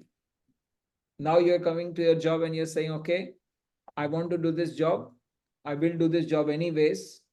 I'll continue to do my activities, and whatever my time is there, I want to spend for something better, like for more knowledge for me, my better health of me. So you'll continue to do your job, but you take up something which is activity in the mode of goodness. But from there to goodness, passion to goodness, always a jump. Ignorance to passion is also a jump, which is a pinching jump. But that pinch is even higher from between passion and goodness. Can it be done alone? It has to be on the side of something. It can be done alone. A lot of people are doing it. If they are having some virtuous qualities, they are able to do it. I'm just mindful of 10 minutes that I have. Yes, Mataji. So by knowing the modes of the doer, do we then become the doer? Is that what transcending is doing? By first, you have to be in knowledge to acknowledge that you are in problem. That's what Krishna means. First, know the problem and then know what's the solution. That you are in the modes. If you are closed inside the house, you can't open the house, but someone outside the house can open it. Who is that person outside the house? I am the person outside the house. So know the problem and know the solution. This is what Krishna is saying. And as soon as Krishna says this, Arjuna asks 3 questions. What are the symptoms of such a person who has transcended the modes, who is Gunatita? What is his symptoms? What is his behavior? What is the process of transcending the modes? So give me an example of such a person who has transcended the modes. Okay, I believe what you're saying to me, but tell me example of such a person first. What are the qualities of such a person? And what is the process of transcending the modes? And then tell me, how can I come out of these modes? Then Krishna starts to answer. He says the symptoms of one affected by the modes wrongly worded, not affected by one unaffected by the modes. Yes, I've done it right. So one who is unaffected by the mode, they doesn't hate illumination, which means doesn't hate knowledge, and attachment. There is no attachment in them. They are not deluded when they are present, or long for when they disappear. So when the happiness comes and when the happiness disappears, then they are basically not attached. with either of them. They are not in delusion because they got some benefits and suddenly the benefits are lost. So they become completely detached from all of these. And they don't hate illumination, which means they don't hate progressing in life. They are the ones who are unaffected. This is a symptom of someone who is in the mode of goodness, or one who is unaffected by the modes. Because modes make your mind to go tipsy-turvy. Like we studied the Kshetra. In Kshetra, we had qualities of the field or the qualities of the body, where happiness, distress, joy, pleasure, pain, sorrow, determination, everything has an impact on our mind. And all of these are under body or under the material nature. So anything which is under the material nature will be impacted by the material nature, by the modes of the nature. So all of these will have impact on our mind. But Krishna is saying that one who is actually doesn't hate or doesn't become happy or sad, doesn't have attachment or detachment, one who is not deluded, such people basically they are unaffected by the modes. So free from duality. Free from dualities. Then he gives behavior of one who is unaffected by the modes. So one who is neutral, udasina, and undisturbed by the reactions of the mode, knowing that the modes alone are active, equal in happiness and distress, sama dukkha sukha, and firmly situated in the self, swastha, that knows that actually I am the body, I'm not the body, I'm the spirit soul. They might not have realized it, but firmly they have this conviction that I'm not the body, I'm the soul. They see lump of earth as stone, a gold as the same. This is mentioned about Amrish Maharaj, who was the most wealthiest person in the whole creation, and he saw his wealth as pieces of stones. Dhruva Maharaj the same. So such a person who is transcended the modes, they have no affinity for material pleasures. Equal towards the dear and not dear. Tulya priya apriyo, which means anyone who is dear to him and anyone who is blaspheming him or her, meaning enemy and friend. Such a person who is situated outside the mode, he treats both of them equally. He has no one to be favorable and unfavorable for. Even the enemy feels that, oh, why did he behave with me like this? Then they are steady, dhira, and equal towards praise and blame. You know, if someone is affected by a praise, then you can know immediately that they are in their modes. And if someone is affected by a blame, then also you can immediately know that they are. But a devotee, you know, when the devotee gets praise, it is recommended that devotee immediately offers the praise to their spiritual masters. That way, they take away the modes of nature from the equation and also the reactions that come from that praise. Someone praised you, you felt good, your false ego is boosted, the cycle of actions and reactions have now started. So as soon as you get praise, you say, okay, this is not because of me, this is because my spiritual master, Srila Prabhupada. And as soon as you give something that you got back to someone else, to the source, then you are only an instrument. An instrument is protected, basically. And similarly, when blame comes, then you can know if a person is really badly affected, or you didn't do the service properly. And then for 2 days, the person is thinking, oh, you don't do your service properly. For 3-4 days, they are meditating. He told me this. Actually, they don't do their stuff properly. And now, you know, so they are so much affected by the blame that they are disturbed in their mind. So that you can see that they're in the mode of passion and ignorance. And then equal in honor and dishonor. Mana apamanayo tulya. Treats friends and enemy alike and renounces all material activities. So when it says sarvarambha parityagi, renounces all the material activities, it basically doesn't mean that they stop activities. It basically means they continue to do the activities, but basically they don't take any resultant reactions from the activities. They basically offer the results of the activities immediately to the source, knowing that they are just an instrument. This way, they never become attached to their results. Very difficult to find such people, but there are such people. And then Krishna says only pure devotional service is possible. Only Shuddha Bhakti can give you transcending the modes. Mam chayo abhichare na bhakti yoge na sevate sagunan samati taitan brahma bhuyaya kalpate. So this one who engages in full devotional service, unfailing in all circumstances, at once transcends the modes of material nature and thus comes to the level of Brahman. Brahman means impersonal liberation. So after controlling the modes, you might come to the level of impersonal liberation. Krishna says this on purpose because there are types of yogis which are not necessarily bhakti yogis. There are different types of people who are after jnana. They might be going to Himalaya to meditate.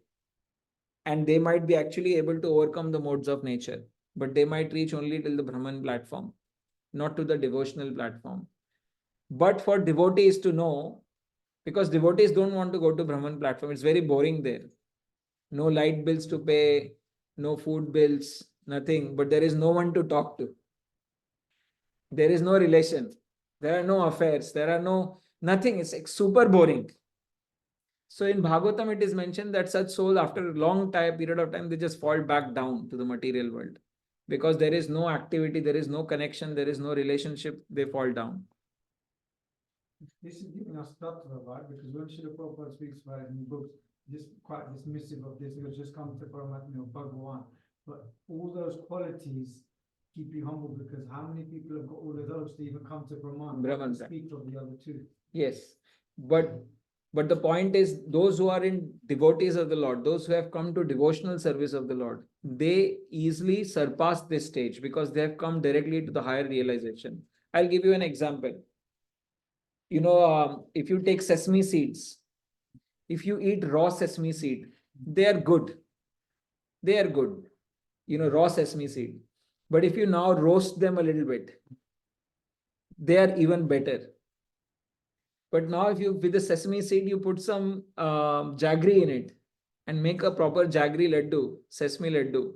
Now when you taste the same sesame seed, it's divine.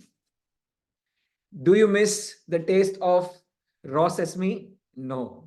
Do you miss the taste of roasted sesame? No, because roasted sesame, when you make the jaggery laddu of roasted sesame, the roasted sesame will be in your mouth. So because devotees have directly come to Krishna, the supreme realization, they don't have to hanker for Brahman realization, which is the raw sesame seed, nor do they have to hanker for Paramatma realization, which is roasted sesame seed. They just get the laddu directly. So this is to establish this point. Krishna has said next shloka of this last shloka of this chapter, which is Brahmano hi pratishta aham amritasya avayasya cha shashvatasya cha dharmasya sukhasya ekantikasya cha. Brahmana of the impersonal Brahma Jyoti, he is certainly pratishtasya, the rest, aham, I am, amritasya of the immortal, avyayasya of the imperishable, cha also, shashvatasya of the eternal, cha, and dharmasya of the constitutional position, sukhasya of happiness, and ekantikasya ultimate, and cha also. And I am the basis of that impersonal Brahman, which is immortal, imperishable, and eternal, and is the constitutional position of ultimate happiness. So Krishna is saying that if someone knows me, then I am the source of that Brahman. So if you transcend the modes of nature, then you will reach Brahman. But the devotees of the Lord, they are not happy in this Brahman realization. And because Arjuna, you are the devotee, you will not be happy with Brahman realization, because I am present in front of you directly and you actually enjoy the most with me. So Krishna is saying that I am the source of that Brahman. So there Krishna stops this chapter, and with that, separate from the Brahman as well, like in the 13th chapter, you give the example of Chaham. Yeah? Correct. So it's separate. So Correct. everyone is saying all these Mayavadis are all Brahman, but Krishna is saying here that I'm the source of it, but it's still separate from it. Yes, I also have my original form. Yes, and that is repeatedly he's saying that in Bhagavad Gita. So someone who actually reads Bhagavad Gita slowly, nicely, they can't be confused about philosophy. It's impossible. Philosophy is very clear in Bhagavad Gita, like very direct and very clear. even from Sanskrit standards. The only way someone tries to not understand Bhagavad Gita is when they try to manipulate the Sanskrit. Like in one of the verse in Bhagavad Gita, in 9th chapter, Krishna says, what is that verse? Do you know? Anyone knows Sanskrit? Pay obeisances to me, pay your homage unto me, and thus you will come to me. I'm telling you this because you are my very dear friend. Anyone remembers that shloka? Mam namaskuru. Such a famous smile. I knew it so nice, so well over a few years ago. Anyone remembers that shloka? Always remember me, he tells to Arjuna. Yes, you can unmute and say the verse if someone knows it. Always remember me, always pay your obeisances unto me, in this, always pay your homage unto me, and in this way you will come to me without fail. I promise you this because you are my very dear friend. Krishna says this. And there are two verses which are similar in nature and they are saying the same thing. So in both these verses, Krishna is presenting himself as the ultimate form. And if you just remember Krishna and pay obeisances unto him, then you don't need Brahman realization and Paramatma realization. In fact, a lot of the devotees, they are guided from within their hearts by Paramatmas. Paramatma realization becomes easier for them. You can easily misunderstand the guidance between the mind and Paramatma. So you can't say that, oh, I've been practicing devotional life for 10 long years and I just went there and did this activity because Krishna in my heart was telling me to do this activity. So many people say that. Yeah.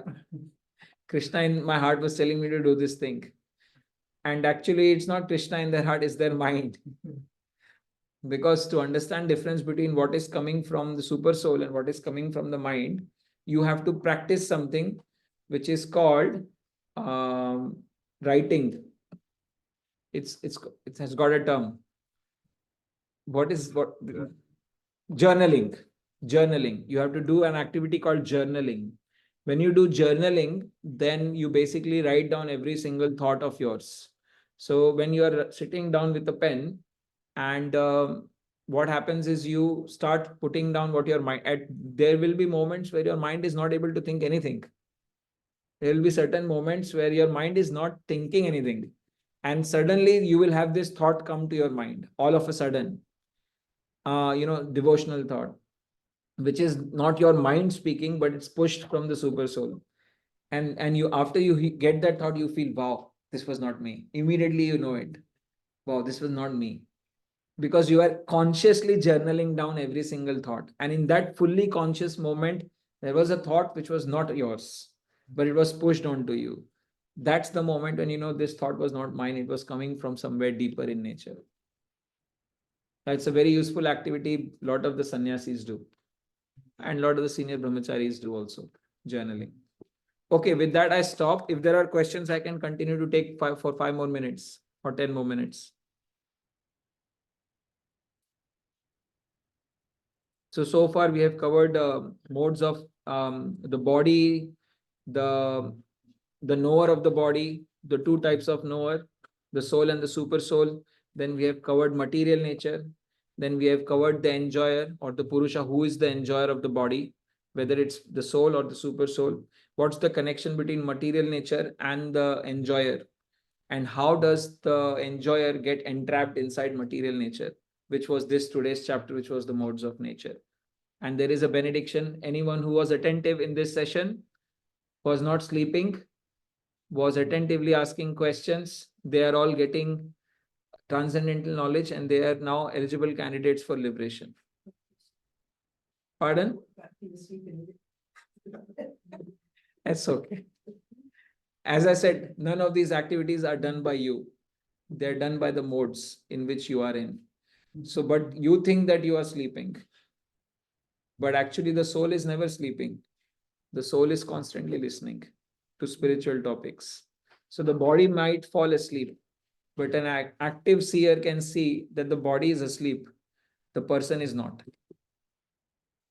Generally, like, correct me if I'm wrong, we don't give that much precedence to this chapter, but it's so important. Every chapter of Bhagavad Gita is like, I can't tell you. It's pure joy. Bhagavatam and Bhagavad Gita and Chaitanya Charitamrita. These 3 books are pure joy. What's the purport whereby Krishna says at the beginning that this is way more important than everything I've told you already? Because everything is already said is super important. Yeah. Well, if you go to further chapters, Krishna says already that, see, 14th chapter, Krishna says, now whatever I'm going to say is more important than anything that I've told you. And already Krishna has told about Bhakti in the middle chapters. Yeah. So then the question comes, okay, so for a devotee, why is modes more important to know? Because we are not perfect devotees. And to become perfect devotees, we have to have the knowledge of the modes. Only by transcending the modes, we will be able to go back home, back to Godhead. There is no other way. Like, I'm not sounding like that Christian, right? There is no other way, no other way, no other way. Hopefully not. So thank you everyone for joining online. And I will try and share these slides with you all. I'll pass it on to Deepa Datri Mataji and hopefully she'll pass it on to you.